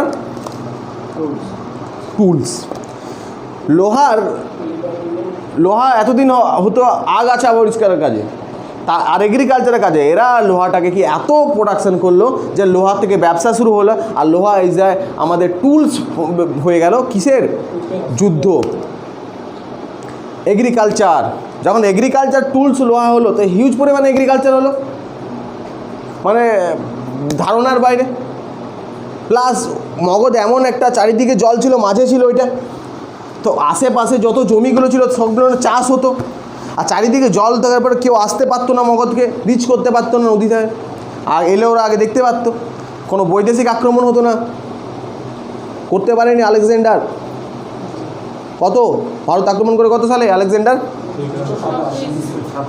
326 BC, তাই না? মৌর্য সময় নাকি? তখন মৌর্যদের কেউ থাকবে এখানে? ধননন্দ থাকবে না মহাপদ্মনন্দ থাকবে? হ্যাঁ, ধননন্দ চন্দ্রগুপ্ত মৌর্যকে ডেকে নিয়ে আসবে, তাই না? পড়বো সব আমরা হিস্ট্রি। তো যাই হোক, কেস কী হবে, আমরা কি দেখলাম, মগধ পুরো পাওয়ারফুল হয়ে গেল। মেন কারণ কী হলো মগধকে পাওয়ারফুল হওয়ার? লোহার আবিষ্কার, প্লাস ফার্টাইল ল্যান্ড, হেভি জমি পেয়েছে, প্লাস চারিদিক থেকে দুর্গ। আর একটা প্লাস পয়েন্ট, সেই সময় এই কিংডম ফর্ম হয়ে গেছে, মানে এখানে কি হবে, এখানে যুদ্ধ এক্সপেনশন হবে, ওই মহাজন পদ নেবে, এই মগধ সব মহাজন পদ নীতি নেবে। এবার এখান থেকে এখানে যাবে মগধ, এখান থেকে এখানে যাবে, এখান থেকে যাবে চেদি, এখান থেকে যাবে এই জায়গা, এখান থেকে যাবে গান্ধার, এখান থেকে যাবে কম্বোজ। তো এই যে যাবে পুরো মারপিটটা হবে, যেটা এক্সপেন্ড করবে সব জায়গাগুলোকে নেবে, কি দরকার তার জন্য? হাতিয়ার দরকার। তো পেয়ে গেছে, হেঁটে হেঁটে তো যাবে না, কি দরকার? তখন ওইভাবে হয় ঘোড়া বা রথ, যেগুলো বুঝতে পারলি, হাতি দরকার। ওখানে একটা জঙ্গল পাওয়া যায় যেখানে প্রচুর হাতি পাওয়া যায়, এত হাতি পাওয়া যায় যে ওখান থেকে সব ওরা ওয়েল ট্রেন্ড করে নিজেদের সৈন্যবাহিনীতে নিয়ে নেয়। সৈন্যবাহিনী ভালো ফর্মড হয়, ওখান থেকে চালবে সে ওরা কোথায় না এই সব জায়গায় এক্সপেন্ড হবে। এই যে 16টা এই যে 16 মহাজনপদের মধ্যে ইম্পর্টেন্ট আমরা যেটা যার হিস্ট্রি পড়বো সেটাই হচ্ছে মগধ। আর মগধে তখন আবার 4টে ডাইনাস্ট্রির নাম চলে যাবে। হর্ষঙ্ক প্রথম ডাইনাস্ট্রি হবে, হর্ষঙ্ক। রাজা কে থাকবে? ফার্স্ট রাজা বিম্বিসার, তারপরে থাকবে অজাতশত্রু, তাই না? এরকম এখানে থাকছে। তারপরে হর্ষঙ্কের পর চলে আসবে শিশুনাগ, তারপরে চলে আসবে কে? নন্দ, তারপরে থাকবে মৌর্য। তা আমি কি বলেছিলাম ফর্মুলাটা? হেসোনা, কি বলেছিলাম? এই জায়গাটা গুলিয়ে যায় সবাই, দেখবি সবাই গুলিয়ে যায় না এই জায়গাটা, মগধের হিস্ট্রি অফ মগধ।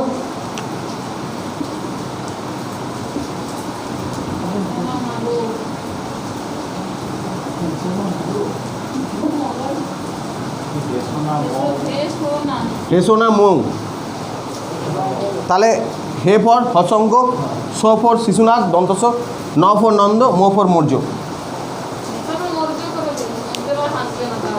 বুঝতে পারলি? তো এটা হচ্ছে কিসের হিস্ট্রি? মগধের হিস্ট্রি। তো মগধের হিস্ট্রি যখন আমরা দেখলাম, মগধে আমরা শুধু মগধেরই সব থেকে ভালো পড়তে পারি, কোয়েশ্চেন ওখান থেকে আসবে। কারণ আর মগধের মধ্যে 4টে ডাইনাস্ট্রি পাই আমরা, ওখানে 4টে রাজবংশ পাই। কি কি?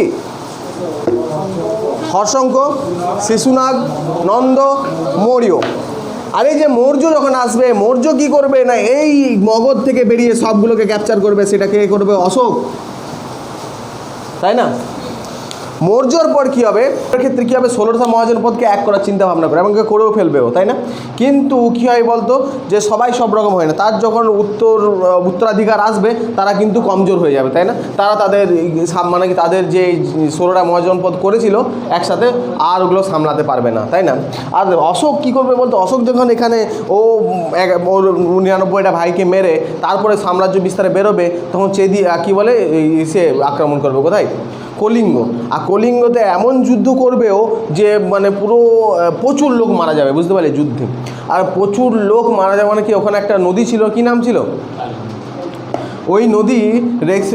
বেসিক্যালি ওই যে জল পুরো লাল হয়ে গেছে রক্তে, বুঝতে পারলে, এত লোক মেরেছিল।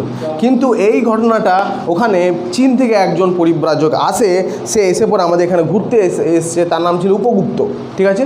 ও যখন দেখে যে এই ব্যাপারগুলো, দেখলো যে এই ব্যাপার, তখন ও অশোককে বলল যে এটাই কি ধর্ম, এটাই কি তুমি রাজা? রাজা কি এই যে সবাইকে মারবে বা এখানে অন্যভাবে তো হওয়া যেতে পারে? ও অশোকের মন মানসিকতা চেঞ্জ করে দেয়, বুঝতে পারলি? তারপর থেকে অশোক চণ্ডাল অশোক থেকে ধম্ম অশোকে পরিণত হয়, তাই না? অশোকের পুরো কি হয়, আজকে আমাদের কি বলে,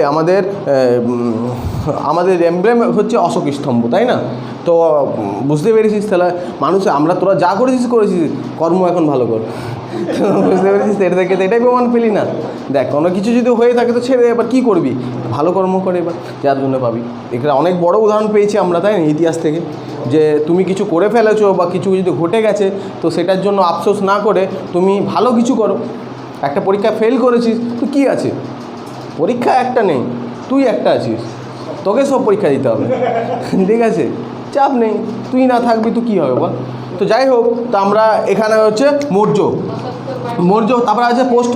যখন বৃহদ্রতা আসবে এবং তার আরও আসবে, তখন আর সামলাতে পারবে না, কারণ ও আর তখন অশোক এতটা ধার্মিক হয়ে যায়, ও আর মিলিটারি পাওয়ার আর করে না। যখন আমরা মারপিট করবো না, আমরা শুধু ধর্মতে মানে কি, আমরা সব জায়গায় শান্তির বার্তা পাঠাবো, এবং নিজের সৈন্যবাহিনী যখন ভেঙে দেয় অশোক, তারপর থেকে কী হয় না, মৌর্য ডাইনেস্টি ধ্বংস হয়ে যায়, বুঝতে পারলি? তারপর থেকে পোস্ট অফ মৌর্য, মানে মৌর্য ওই যে 16টা মহাজনপদ যেটা গেলে ক্যাপচার করেছিল, তার মধ্যে এক একটা করে সবাই বিরত থাকে, বুঝতে পারলি? যেমন শুঙ্গ, চেদি, ফেদি, ইন্দোগ্রি, কুষাণ, এইসব সব জায়গায় বিভিন্ন রাজবংশ আছে। তার মধ্যে এখানে কুষাণ চলে আসে, তাই না? কুষাণ আসবে ভারতের এই জায়গাটায়। কুষাণদের কোন জায়গায়? এরা ইউচি জাতের শাখা ছিল, বাইরের ছিল, বুঝতে পারলি? আর কুষাণের সব থেকে ইম্পর্টেন্ট ইসের নাম কি, রাজার নাম কনিষ্ক। ওর একটা মাথাবিহীন মূর্তি পাওয়া যায়, তাই না? তো ওরা এইসব জায়গায় এসেছিলো বেসিক্যালি, তাই না? এইসব জায়গায় পরে এরা মথুরাতে ট্রান্সফার হবে, দুটো ক্যাপিটাল হবে ওদের, তাই না? কনিষ্কর কী হ্যাঁ, পুরুষপুর বা পেশোয়া যেটা এখানে আছে, আর একটা হচ্ছে মথুরা, তাই না?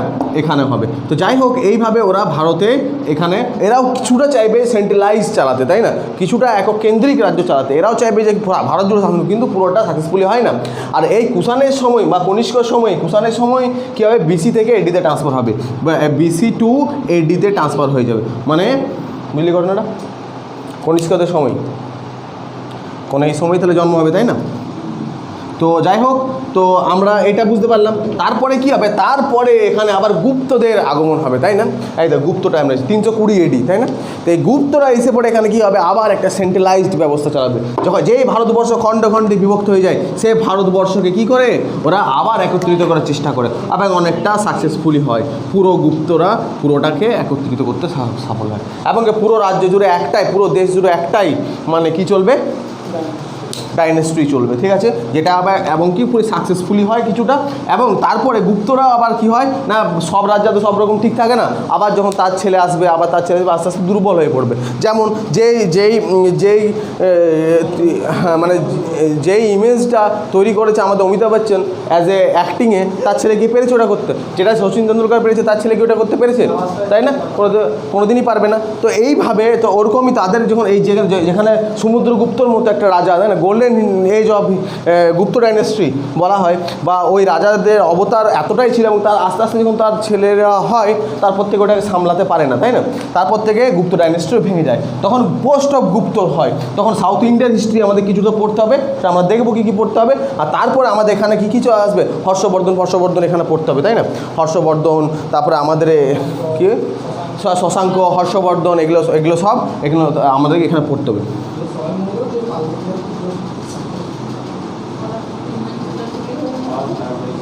শশাঙ্ক, হর্ষবর্ধন, আরও ডিফারেন্ট টাইপ অফ এখানে হিস্ট্রি অফ সাউথ ইন্ডিয়া পড়তে হবে, ঠিক আছে। তারপরে কিন্তু এরাই লাস্ট ট্রাই করবে যে ভারতে কী হবে, সেন্ট্রালাইজ শাসন ব্যবস্থা চলবে। লাস্ট ট্রাই এরা কিন্তু মেরে যাবে, ঠিক আছে, এবং গুপ্তরা সাকসেসফুলি হবে।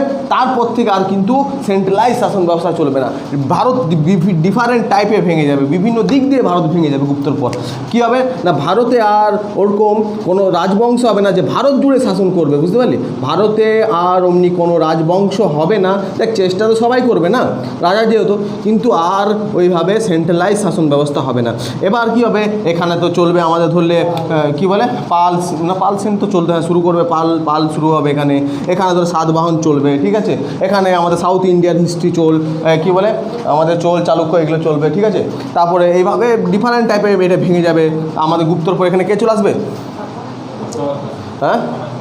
হ্যাঁ, থানেশ্বরের হর্ষবর্ধন চলে আসবে।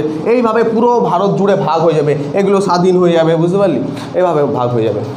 দিয়ে এইসব ভাগ হওয়ার পর এখানে আমরা হিস্ট্রিগুলো দেখবো, পাট হয়ে পড়বো। ভাগ হওয়ার পর এখানে কি হয়ে যাবে না, এখানে 712 AD, তাই না, এখান থেকে আক্রমণ হবে। 712 AD কোথা থেকে না, আরব থেকে বিদেশি আক্রমণ হবে, তাই না। ফার্স্ট ইউরোপিয়ান ইনভেন্ট হয়েছিল কে না, 326 BC কে, আলেকজান্ডার। আর তারপরে আমাদের ফার্স্ট মুসলিম ইনভেনশন বলে এটাকে, তাই না। এটার হিস্ট্রি আমি পড়েছিলাম, মনে আছে। ফার্স্ট 712 AD কে, মোহাম্মদ বিন কাসিম, তাই না। ও ভারত আক্রমণ করবে। কেন আক্রমণ, কি সব হিস্ট্রি আমি তোদেরকে বলে গেছি, আমাকে আবার বলবো, ঠিক আছে। তো যাই হোক, এখানে কি হবে, ওরা ইনভেনশন করবে। আর সেই ইনভেনশনের পরে ভারতের মাটিতে কী হবে, বৈদেশিক কী হবে, মুসলিম সাম্রাজ্য বিস্তার হবে। এবং তারাও আবার এসে পরে কী চাইবে, যে ভারতে পুরোটা সেন্ট্রালাইজ শাসন ব্যবস্থা চলুক। এইবার বিভিন্ন শাসন ব্যবস্থা ভারতের এখানে পার্সোনাল কালচার, যেটা ইন্দাস ভ্যালি সিভিলাইজেশন থেকে এবং ইন্দাস ভ্যালি সিভিলাইজেশন থেকে শুরু করে এখন অবধি, ঠিক আছে, যে এই সিভিলাইজেশন চলে আসছে।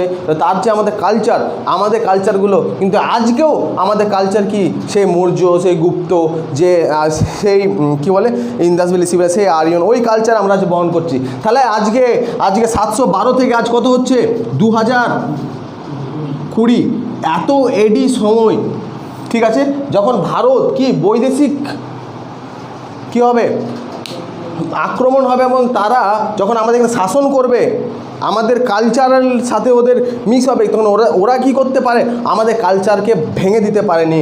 এবং কি তারা কি করেছে, আমাদের কালচারকেই অ্যাডপ্ট করে নিয়েছে। তাই এখানে ওরা সেন্ট্রালাইজড শাসন ব্যবস্থা চালু করতে পেরেছে। আমাদের কালচার অ্যাডপ্ট করেছে বলে আজকে আমরা কি দেখতে পাচ্ছি, যে আমরা আমাদের মতো আছি, যেটা আমাদের তখন ছিল তাই আছে এখন। ভারতের কালচার কোনো ইফেক্ট পড়েনি। কেন, এত রাজা আমাদের এখানে দিল্লিতে শাসন করছে, সে সুলতানি সাম্রাজ্যর, সে অন্য বাইরের যদি কথা হয় বাইরের, সে এখন আমাদের, তাহলে আমরা ঠিক আছি কি করে, 2020 সালে আমরা ঠিক আছি কি করে।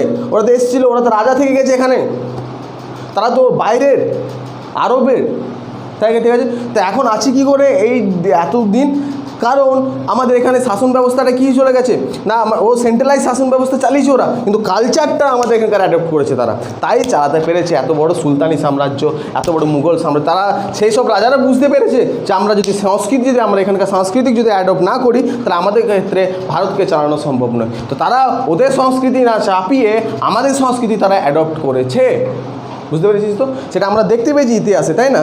তাই ওরা এত বছর শাসন ব্যবস্থা করতে পেরেছে। তাহলে আর আমাদের এত ঝামেলা করার আছে কি, এখন যে এত কিছু ঝামেলা হচ্ছে, কিছু ভয় নেই, এগুলো কোনো ব্যাপার না, বুঝতে পারলে, এটা ইতিহাস, ঠিক আছে। তো যাই হোক, এবার 720-তে যখন এটা ঢুকবে, এরা আক্রমণ করবে ভারতবর্ষে, তা সেই সময় আমাদের এখানে কি এরা কারা থাকবে, ভারতের কিছু স্থানীয় রাজা আমাদের থাকে, তাই না। 712 AD-তে এখানে এক আলাদা রাজা, এখানে এক আলাদা রাজা, এখানে আলাদা রাজা, তাই না। এর ডিফারেন্ট টাইপ অফ রাজাতে বিভক্ত থাকবে, ঠিক আছে। তারপরে কি হবে না, এখানে কি হবে, এখানে এইসব সব জায়গায় তখন কিন্তু আলাদা ডাইনেস্টিতে ভাগ হয়ে আছে, ঠিক আছে। এবার তাহলে হবে এটা কি না, এবার হবে চলো আমরা 1100 কত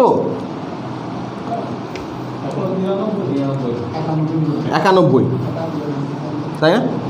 কী হবে এখানে? হ্যাঁ, আমাদের এখানে আবার আক্রমণ হবে কি না, আবার বিদেশি আক্রমণ হবে। এখানে কি হবে, মোহাম্মদ কে ঘড়ি ও এখানে আক্রমণ আবার এই পাশে এখানে, এরা মানে এখান থেকে এত বছর, তাই কত বছর হচ্ছে 1112 এডি থেকে 1191 এডি, তাই না? কত বছর? প্রায় 500 বছর, প্রায় 500 বছরে 500 বছরে তাহলে এরা করেছে কি এখান থেকে না, ভারতে ইনভেনশন করে কি করেছে, ঢোকার চেষ্টা করেছে। তো ভাই ভারতেই কেন ঢুকবো, ভারতেই কেন ইনভেনশন করব, অন্য কোথাও যাবে না কেন? কারণ ভারতের যে আমার ভারত, আমি বারবার বলেছি, ভারত হচ্ছে এমন একটা কান্ট্রি যেখানে কি হয় না, এখানে এক দিনে 4-5টা ঋতু দেখতে পাওয়া যায়। বলেছি না, সকালে জল পড়ে, আবার দুপুরে গরম পড়ে, ভোরে একদম ঠান্ডা লাগে, রাতে হেভি, সন্ধ্যাবেলা হেভি গরম লাগে, রাতে আবারই ঠান্ডা। এই ডিফারেন্ট টাইপ অফ কী বলে ওয়েদার, এবং যা এবার এখানে মৌসুমি বায়ুর দেশ, এখানে একটা সার্টেন সময় প্রচুর বৃষ্টিপাত হয়, বর্ষাকাল, তাই না? এবং ভারত বেসিক্যালি এই জোনে, ভারত বেসিক্যালি এই সব ট্রপিক্যাল জোনে পড়ায় কি হয়, ভারতে ঠিকঠাক পরিমাণ সূর্যের আলো কি হয় 23.5 ডিগ্রি নর্থ থেকে 23.5 ডিগ্রি সাউথের মাঝে পড়ায়, এখানে ঠিকঠাক সময় প্রচুর মানে রোদ পায়, রোদ পাচ্ছে, জল পাচ্ছে, বৃষ্টি মানে বৃষ্টি পাচ্ছে, এবং এখানে ওয়েদার বেশ ভালো, ঠিক আছে? যার ফলে কী হয়, এখানে মাটি, যে মাটির আবার ভ্যারাইটিস আছে। তুই যে মরুভূমি যাবি তো শুধু বালি, তুই যদি যাবি অন্য এক মানে যদি ইউরোপ যাস তো শুধু কি একই টাইপের মাটি পাবো, কিন্তু আমাদের এখানে ডিফারেন্ট টাইপ অফ মাটি, তাহলে different type of soil, different type of weather, যেটা কম্বাইন করে কী হয়, এখানে আমাদের ডিফারেন্ট টাইপ অফ এগ্রিকালচার হয়। যখন একটা মাটি হয় আর একটা ওয়েদার হয়, তাহলে একটা জিনিস চাষ হবে, আমাদের ডিফারেন্ট টাইপ অফ সয়েল আর ডিফারেন্ট টাইপ অফ ওয়েদার, তো ডিফারেন্ট টাইপ অফ এগ্রিকালচার আর এখানে এক্সিস্ট ইন আওয়ার কান্ট্রি, ঠিক আছে? তাই ইন্ডিয়া সেটাতে আছে, ডিফারেন্ট টাইপ অফ আমাদের এগ্রিকালচার এখানে হচ্ছে, ডিফারেন্ট টাইপ অফ এগ্রিকালচার হচ্ছে না, হেভি ভালো। যার ফলে কি এগ্রিকালচার আগে এই সময়টাতে রাজারা যে এই যুদ্ধ যাচ্ছে, ওইদিকে যাচ্ছে কেন, কেন ওইসব ভারতের বাইরে এইসব দিকে যে রাজারা আছে তাদের খাবার বলতে কি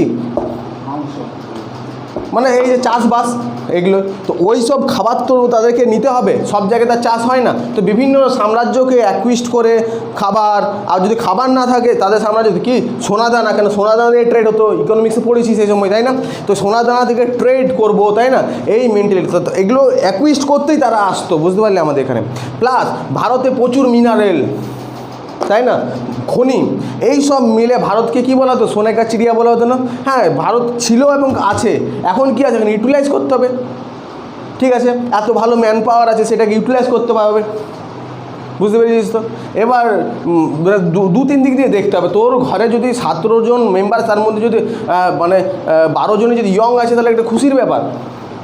আবার যদি সবাই 17 জন মেম্বার আছে আর যদি এখন করোনার সময় খেতে না পায়, এটা সব থেকে দুঃখের ব্যাপার, এটাই হয়ে দাঁড়াবে। একজন যে আছে সে চালিয়ে দেবে, তাই না? তো কীভাবে ম্যানিপুলেট করবি, কীভাবে চালাবি, সেটা তোর উপর নির্ভর করছে, ঠিক আছে? তো যাই হোক, তো এই ভারতকে এই সবের জন্য তারা এখান থেকে আসতো, এবং 500 বছর লেগে গেলো তাদেরকে ভারতে ঢুকতে। ওরা প্রপারলি ভারতে 1191 তরাইনের ফার্স্ট ওয়ার হলো, তাই না? সেই যুদ্ধে আমাদের এখানে পৃথ্বীরাজ চৌহানের সাথে মোহাম্মদ ঘড়ি হলো। পৃথ্বীরাজ চৌহান কী হয়ে গেল এখানে, হ্যাঁ, জিতে গেল। সেকেন্ড তরাইনি যুদ্ধ হবে 1192 সালে, যেখানে পৃথ্বীরাজ চৌহান কী হবে, হেরে যাবে, আর আমাদের কে জিতে যাবে, মোহাম্মদ ঘড়ি। তাহলে 1192 সালে মোহাম্মদ ঘড়ি আমাদের তরাইনের সেকেন্ড ওয়ারে কী হবে, জিতে যাবে, আর ভারতবর্ষে কি সাম্রাজ্য হয়ে যাবে না, পুরো এখনও হয়নি, তাই না?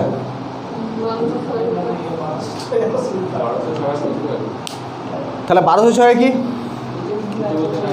তাহলে কুতুবউদ্দিন আইবক কে ছিল?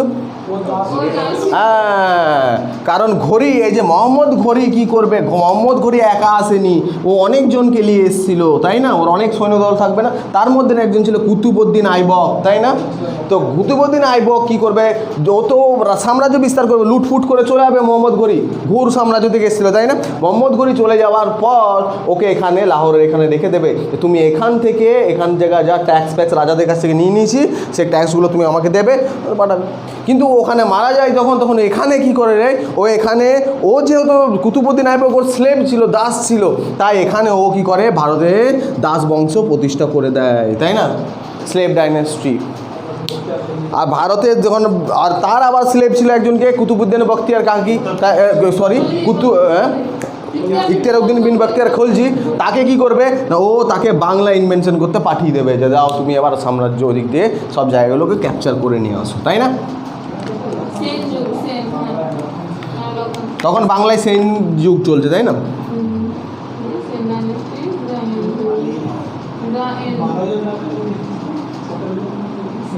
ওরা 19 জন মিলে ওরা বাংলায় এসেছিল, ইখতিয়ার উদ্দিন বিন বখতিয়ার খলজি আর তার সাথে 19 জন ঘোড়াতে এসেছিল। আর তারা কি করেছিল, ওই লক্ষণ সেনের সাম্রাজ্য, তাই না, ধ্বংস করে দিয়ে চলে গেছিলো বাংলায়, ওই 19 জন মিলে ঘোড়াতে একটা পুরো সাম্রাজ্য বাংলার হেড ধ্বংস করে দিয়ে চলে গেছিলো।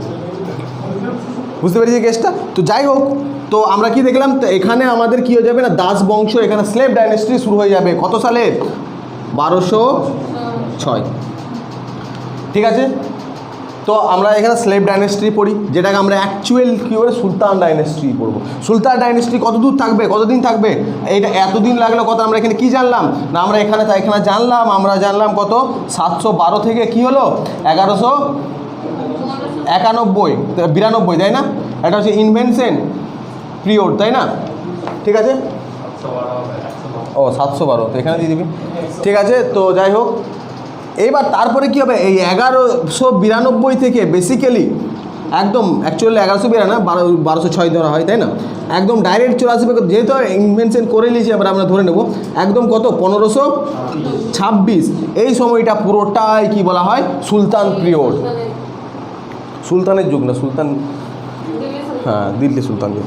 আর এই সময় এই যে পিরিয়ডটা 1206 সালে যেটা এন্ট্রি হবে, ঠিক আছে, 1206 সালে এখানে কতগুলো বংশ থাকবে না, এখানে বেসিক্যালি প্রথমেই এই যে সুলতান ডাইনেস্টি এসডি, তাই না, সুলতান ডাইনেস্টি আবার এখানে অনেকগুলো বংশ এখানে বিরাজ করে। প্রথম থাকবে কি দাস বংশ, তাই না, তারপরে থাকবে কি খলজি,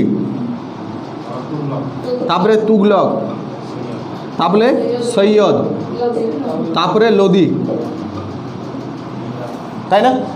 এবং এই লোদি প্রথমে দাস বংশে যে থাকবে কুতুবউদ্দিন আইবক, তারপরে থাকবে কে ইলতুৎমিশ, তারপরে থাকবে কে রাজিয়া, তারপরে থাকবে কে বলবন, মাঝে মাঝে ছোটো অনেক রাজা থাকবে, ঠিক আছে। তারপরে এই খলজিদের মধ্যে কে আসবে, জালালউদ্দিন খলজি, তারপরে হ্যাঁ না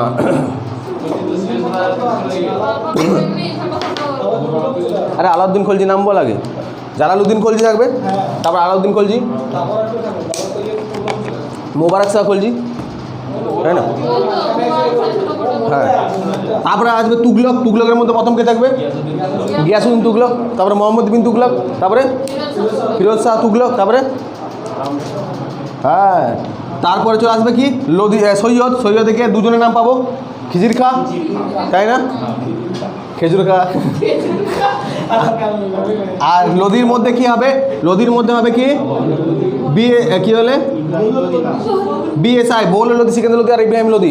এখানে বলেছিলাম যা কোয়েশ্চেন আসবে সিকান্দার লোদি মেরে দেবে, তাই না। যদি জিজ্ঞেস করে প্রথম রাজাকে লোদি বংশের শুধু হবে বৌল লোদি, আর যদি লাস্ট রাজাকে হবে ইব্রাহিম লোদি। বাদ বাকি যা কোয়েশ্চেন আসবে লোদি দিয়ে, হ্যাঁ পানিপথের যুদ্ধ শুধু বলিস না, ওই পানিপথের যুদ্ধর ফার্স্ট আর লাস্ট রাজা লোদি বংশের কে, এই তিনটে কোয়েশ্চেন ছাড়া তুই যে কোনো কোয়েশ্চেন আসুক যা পরীক্ষা হোক, তুমি সিকান্দার লোদি মেরে দেবে, অ্যান্সার হয়ে যাবে। কাকে গুরলুকি বলা হয়, সিকান্দার লোদি। কে করেছিল এখানে, কার সময় ভাস্কো ডা গামা এসেছিল, সিকান্দার লোদি। যা কিছু সব সিকান্দার লোদি হয়ে যাবে, তাই না। তো এখানে আমরা কি দেখলাম, দাস, খলজি, তুগলক, সৈয়দ, লোদি। টাইম পিরিয়ডটা কত হয়ে যাবে না, এটা হবে 1206 থেকে কত হয়ে গেল 1526, ঠিক আছে। এইবার এখানে কি বলেছিলাম ফর্মুলা, দেখ তু শৈল, ঠিক আছে, তোর ওষুধ তু হবে এখানটা। তো দেখ তু শৈল, দ ফর দাস, খ ফর খলজি, তু ফর তুগলক, স ফর সৈয়দ, ল ফর লোদি, তাই না। দেখ তু শৈল এইভাবে মনে রাখবি। তুই একটা বন্ধুর সাথে গেছিস, ওকে তুই কোনো বরফের জায়গায় ঘুরতে গেছিস, তুই ওকে বলে দিচ্ছিস। তো যাই হোক, তারপরে এখানে কি হবে, তারপরে এখানে বাবর চলে আসবে 1526 সালে পানিপথে প্রথম যুদ্ধ করবে, তাই না? 1526 সালে পানিপথে প্রথম যুদ্ধ করে সবাইকে হারিয়ে দেবে, তাই না? আর সবাইকে হারিয়ে দেওয়ার পর কি হবে, সবাইকে বলতে কাকে হারিয়ে দেবে, ইব্রাহিম কি বলে, ইব্রাহিম লোদিকে। আর ওকে ডেকেছিল কে, দৌলত খাঁ লোদি আর আলম খাঁ লোদি, তাই না? যারা ওকে ডেকেছিল যে আমাদের ভারতে আসো, এখানে এসে বলে তুমি কী করো, এদিকে মেরে দাও কাকে, ইব্রাহিম লোদিকে মেরে দাও, আর তুমি সাম্রাজ্য আমাকে দিয়ে চলে যাও। কিন্তু ও এসে বলে সবাইকে মেরে দিয়েছে, তাই না? তো যাই হোক, তো সুলতান ডাইনাস্টির পর এখানে বাবর যখন আসবে তখন আসবে মুঘল, তাই না? হ্যাঁ, রানা সংঘ ডেকেছিল, হ্যাঁ রানা সংঘ ডেকেছিল। আর মুঘলের মধ্যে যে রাজাগুলো হবে কী কী বলে দিলাম, বাবর, বাবর হলো, আবার জ্বর হলো ঔরঙ্গজেব, জি। তো যাই হোক, তো কী কী হলো, বাবর, হুমায়ুন, আকবর, জাহাঙ্গীর, শাহজাহান আর ঔরঙ্গজেব। বাবর আর হুমায়ুনের এই জায়গাটাতে ঢুকে যাবে কে, শেরশাহ, তাই না? হ্যাঁ, হুমায়ুন এখানে শেরশাহ, শেরশাহ, তাই না? হ্যাঁ, শেরশাহর কিন্তু বংশটা আলাদা থাকবে, কিন্তু কী হবে, Afghan, Afghan dynasty, second Afghan dynasty ও ফর্ম করবে। আর ফার্স্ট আফগান ডাইনেস্টি হবে এইটা লোদি, তাই না? First Afghan dynasty Lodi, second Afghan dynasty কী হবে, শেরশাহ, ঠিক আছে? তা ঔরঙ্গজেব আসবে, কিন্তু এইগুলো সব ঠিক এই সাম্রাজ্য ওদের চলতে থাকবে 1526 থেকে 26 থেকে কত 1707। তারপর আসবে লেটার মুঘল, যেটা লেটার মুঘল চলবে কত না 1707 থেকে 1857, ঠিক আছে?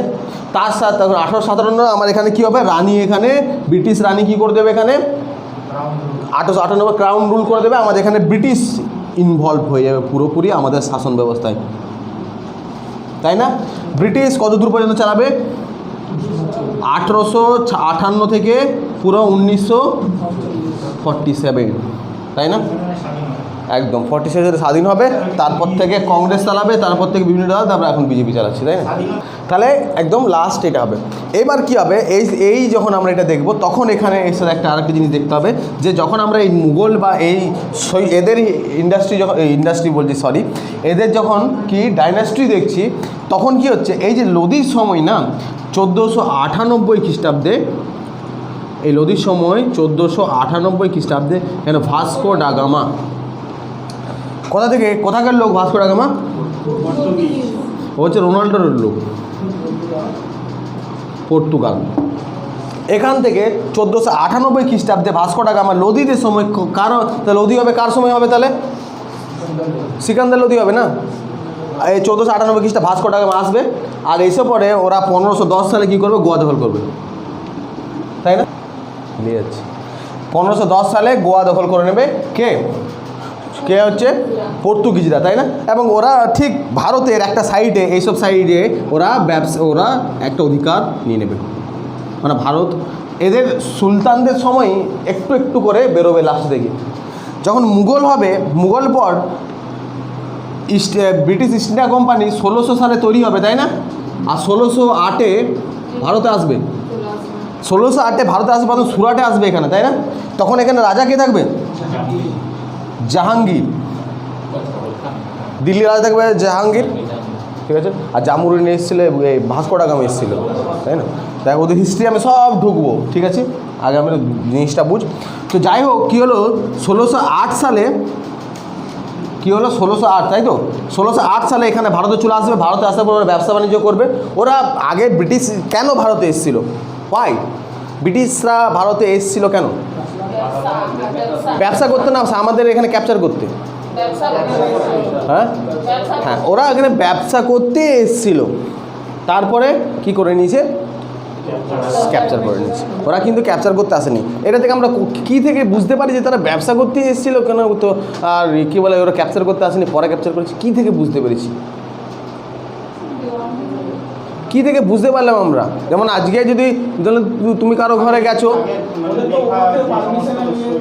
আমরা কী থেকে বুঝতে পারলাম ওই জায়গাটা, তাহলে আমরা কী দেখে বুঝতে পারলাম, তো এখন বুঝে যাবে কী দেখে বুঝতে পারলাম আলেকজান্ডার আক্রমণ করতে এসেছিল, ব্যবসা করতে আসেনি, কী দেখে বুঝতে পেরেছিলাম? সোর্সেস আমরা আলেকজান্ডার বা আমরা যখন কি বলে মোহাম্মদ বিন কাসিম যারা আসছে কি দেখে বুঝলাম, কারণ যদি ও ব্যবসা করতে না আসতো, আক্রমণ করতে আসতো, তাহলে এসে পরে আক্রমণই করতো, ওরা ব্যবসা করতো, ওরা করতো না, বুঝতে পারলি? তাহলে ডাইরেক্ট ব্রিটিশ ইস্ট ইন্ডিয়া কোম্পানির কাছে সৈন্য থাকতো প্রথম থেকে, আর প্রথম থেকে আক্রমণ করে চলে যেত ওরা, মানে ক্যাপিট করে নিত। ওরা ব্যবসা করতেই এসেছিলো, আর আলেকজান্ডার প্রথম থেকে আক্রমণ করতেই এসেছিলো, তাই ওরা বেশি দিন এখানে টিকেনি। কতদিন ছিল আলেকজান্ডার ভারতবর্ষে? মারবো 19 মাস। এখানে 19 মাস এখানে হেল্ড করেছিল কে? আলেকজান্ডার, তাই না? 19 মাস হেল্ড করেছিল এখানে। চিলাম নদীর তীরে যুদ্ধ হয়েছিল, তাই না? কি যুদ্ধ? The battle of Hydaspes held between Puru আর Alexander in the year of 326 BC। ঠিক আছে, তো যাই হোক, এই 1608 খ্রিস্টাব্দে কী হলো? 1608 খ্রিস্টাব্দে এখানে চলে এলো কে? আমাদের এখানে জাহাঙ্গীর চলছে, তাদের প্যারালাল এখানে চলে এলো 1608 খ্রিস্টাব্দে কে এলো? ইস্ট ইন্ডিয়া কোম্পানি ঢুকে গেল, এবং সাথে সাথে ওরও একটা প্যারালাল শাসন ব্যবস্থা চলবে। কোথায় না? কলকাতা, মাদ্রাজ আর মুম্বাই। তাহলে পুরোটা আর ভারত হলো না, আবার সেই ওই কেস হচ্ছে, বেরোচ্ছে। ঠিক আছে, এবং কি প্রথমে এই ইস্ট ইন্ডিয়া কোম্পানি, এই যে পর্তুগিজ ডেনিশ অনেক আসবে, এগুলো আমরা হিস্ট্রি পরে পড়বো, তাদেরকে সব মেরে ফেলে দেবে, এবং কি ওই এক পুরো সাম্রাজ্যকে বিস্তার করে নেবে। বেসিক্যালি ওর মোটিভটা আমরা জানতে পারি, ও মোটিভগুলো সব কখন থেকে আসে? 1800 পর থেকে, যে এরা সাম্রাজ্য বিস্তার করতে চলেছে। ওরা যখন 1757-তে যখন ওরা আমাদের 1757 পলাশি ও যুদ্ধ হয়, তখনও কিন্তু ওরা ব্যবসা করার মেন্টালিটি রেখেছিল, যখন ক্যাপচার করে নেয়। আর ঠিক 1764 সালে 1764 সালে বক্সার ওয়ার হয়, আর বক্সার ওয়ারে প্রথমে আমাদের এখানে পলাশি ওয়ারে শুধু মুর্শিদাবাদের রাজা হারে, বাংলার রাজা হারে। আর যখন বক্সার ওয়ার হয় তখন কি হয়?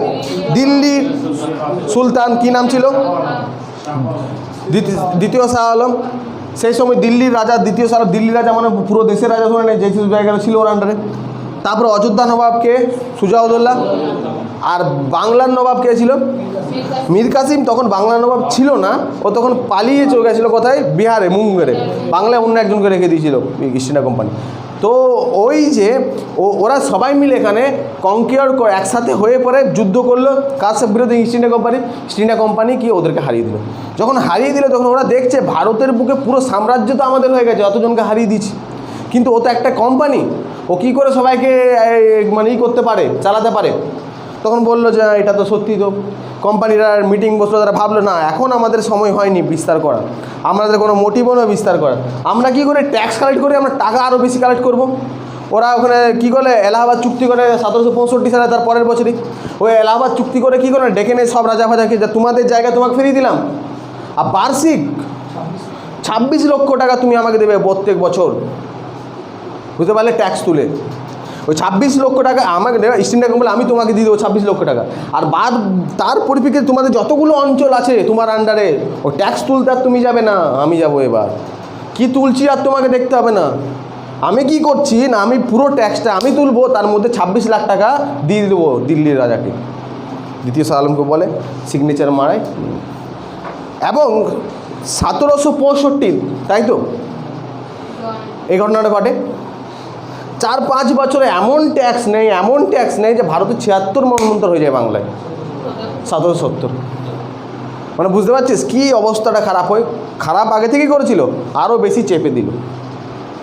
মানে টুথপেস্টের যে হয় না, প্রথমে তো শেষই হয়ে যায়, তারপরে শেষে কি করা হয়?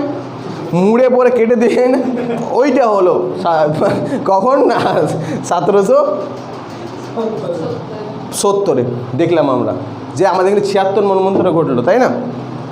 76 মন্বন্তর তো সবাই দেখেছিস। কোন কাব্য থেকে এই কথা জানতে পারা যায়? আনন্দমঠ, নাকি? কে লিখেছে? Who wrote by Anandamath? Bankimchandra Chattopadhyay, তাই না? ঠিক। আর কোনো কিছুতে কি জানা যায়? হ্যাঁ একদম ঠিক, সন্ন্যাসী বিদ্রোহ। তো যাই হোক, তো আমরা দেখলাম যে আমাদের ভারতে ইফেক্ট প্রচুর খারাপ ইফেক্ট পড়ছে, তাই না? তারপরে ইস্ট ইন্ডিয়ার গল্প চলে আসবে, আমি কত গল্প বলবো বল এইভাবে।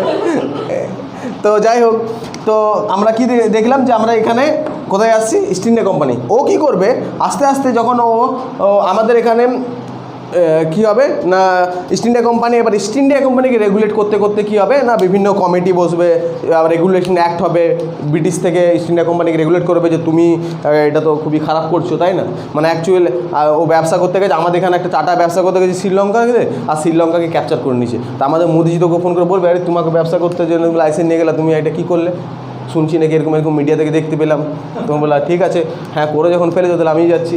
কিন্তু ওরা এখন লোক পাঠিয়ে দেয়, রেগুলেশন করে কোম্পানিকে, কোম্পানি তোমরা এই ব্যবসা করো, ওইটা করো না, ওইটা করো, এটা করো না। আস্তে আস্তে এমন হয় পুরো ভারতকে ওরা ক্যাপচার করে ফেলে। তখন ওখান থেকে যে বসে আছে আমাদের দেশে, ওরা ডাইরেক্ট শ্রীলঙ্কা চলে গেল, বললো যে মোদিজি বললো ঠিক আছে ক্যাপচার করে ফেলেছিস, তোরা ব্যবসাটা সামাল, আর বাদ বাকিটা আমি দেখছি, শাসন ব্যবস্থাটা।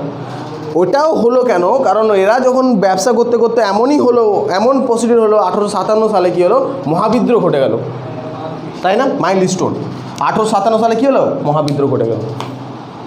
তাহলে এই 1857-তে যখন মহাবিদ্রোহটা ঘটলো, 1857-তে যখন মহাবিদ্রোহটা ঘটলো, তার ফলে এত লোক, মানে এত চারিদিকে ব্রিটিশের বিরুদ্ধে এত, মানে ব্রিটিশরা হেরে যেত সেই সময়, এত লোক মারা গেল। দেখ মহাবিদ্রোহতে কত আমাদের ইন্ডিয়ার প্রচুর লোক মারা গেছে, সেটা ডাজ নট ম্যাটার তাদের কাছে, কি হয়েছে সেটা ওর কোনো চাপ নেই। কিন্তু প্রবলেমসটা কোথায় হচ্ছে, ওরা কেন ব্রিটিশের লোকগুলো কেন এত মহাবিদ্রোহ ঘটে গেল, তো ওদের চাপ কী হলো? ওরা তো আমাদের সবাইকে ওরা জিতে গেছে যুদ্ধ, কারণ ওর ব্যবসা করতে ওরা এখানে এসছে, ওদের ব্রিটিশ ইস্ট ইন্ডিয়া কোম্পানি থেকে লোক, মানে ব্রিটিশ থেকে এখানে লোক মরে গেছে। আমাদের এখানে যদি তুই মরে গেলে ব্রিটিশ তো তোকে মেরে দে, কোনো চাপ নেই, তাই না? ওদের কোনো চাপ নেই, আমাদের আর কী করবে, মরে গেছে কাঁদবি। কিন্তু কোনো যদি ব্রিটিশ মরে যেত, তাকে তো আবার নিয়ে যেতে হতো ব্রিটেনে, তার ফ্যামিলি তো কার কাছে কৈফিয়ত চাইতো, সরকারের কাছে। আরে ভাই তুই কোম্পানিতে কাজ করতে পারিস, মরে গেল কী করে, বুঝতে পেরেছিস? তখন সরকারের উপর চাপ আসতো, সরকার বললো এভাবে এত লোক মরছে, ব্যবসা করতে ভাই তুমি আমাকে দিয়ে দাও, আমি দেখছি কী হচ্ছে। সরকার 1858 সালে কি অ্যাকুইস্ট করে নেয়, একদম চলে আসে সত্তায়। আর Bharat India is a part of England, আর যখনই India is a part of England, তখনই আমাদের মধ্যে যারা যারা প্রতিভা ছিল সব এবার বেরোবে। তো যদি ভারতকে অ্যাকুইস্ট না করতো ব্রিটিশ, তাহলে আমাদের মধ্যে রবীন্দ্রনাথ ঠাকুর জন্ম হতো না, আমরা নেতাজিকে পেতাম না, আমরা ক্ষুদিরামকে পেতাম না, ভগৎ সিংকে পেতাম না, আমরা গান্ধীজিকে পেতাম না, ঠিক কি না ভাই? আমরা কতজনকে হারাতাম। তাহলে এই যে মহাপুরুষ, তাদেরকে আমরা পেয়েছি। কি মানুষ দেশের জন্য কি করতে পারে সেটা কিন্তু দেখেছি, সেটা আমরা বুঝতে পারতাম না দেশের জন্য কি করতে পারি আমরা, সেটা ক্ষুদিরাম দেখিয়ে গেছে। 16 বছর বয়স না 18 বছর বয়সে ফাঁসি হয়ে যায়, ঠিক আছে? সেটা দেখিয়ে গেছে ভগৎ সিং, ঠিক আছে, যে দেশকে কেউ কত ভালোবাসতে পারে। শুধু পতাকা যেদিন তুলবি 15 আগস্টের দিনে ওই মিষ্টি খাওয়ার চক্কর, ওটা দেশ ভালোবাসা হলো না, জিলেবির আশায় দেশ ভালোবাসা হলো না, ঠিক আছে? তো এখন তোদের মনে হচ্ছে কি হচ্ছে, এখন তোদের কি মনে হচ্ছে যে তাহলে দেশের নামে আমরা কলঙ্ক।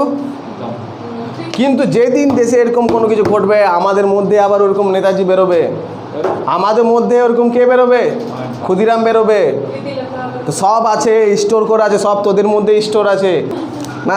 জিনিসটা কি ভুল বলেছি? তাহলে বলবি হ্যাঁ, আজকে দরকার পড়েনি, আজকে সরকারই সব সামলে নিচ্ছে। যেদিন আমাদেরকে সামলাতে হবে সেদিন আমরা আসবো মার্কেটে, যেদিন তোমার উপর আঘাত পড়বে, যেদিন তোমার মা বোনের উপর আঘাত পড়বে সেদিন আসবে, সেদিন দেখে নেবে সব কত কি, তাই না? তো মানে কি যুদ্ধ বা কোনো জিনিস বা যে কোনো ফ্যামিলি সেভ, মানে ধরে নে তোর ফ্যামিলির উপর আঘাত এসছে, তোর ফ্যামিলির উপর যদি আঘাত আসে, কেউ তোর বোনকে ধরে নিয়েছে, তুই সেই সময় কি অস্ত্র খুঁজবি? তোকে দিতে হলে কিছু নেই, তোর প্রেজেন্ট থাকাটা দরকার, তাই না? ঠিক আছে, তো যদি দেশের উপর আঘাত আসে তা আমাদের অস্ত্র দরকার নেই, বুঝতে পারলি? আমরা থাকলে যথেষ্ট ভাই, অস্ত্র হাত অস্ত্র হয়ে যাবে, তাই না? অস্ত্র কী আবার, অস্ত্র আমরা বানিয়েছি, অস্ত্র আমাদেরকে বানায়নি, এটা মাথায় রাখতে হবে, ঠিক আছে? তারপর অস্ত্র কি, ঠিক আছে? তো চাপ নিস না, চায়না ফায়না কোনো চাপ নিবি না, একজনই আছি তো, ঠিক আছে চল। তো আমরা কতটা জানলাম, ঠিক আছে চল। এবার আমরা তাহলে আমাদের কি পড়তে কি হচ্ছে, হ্যাঁ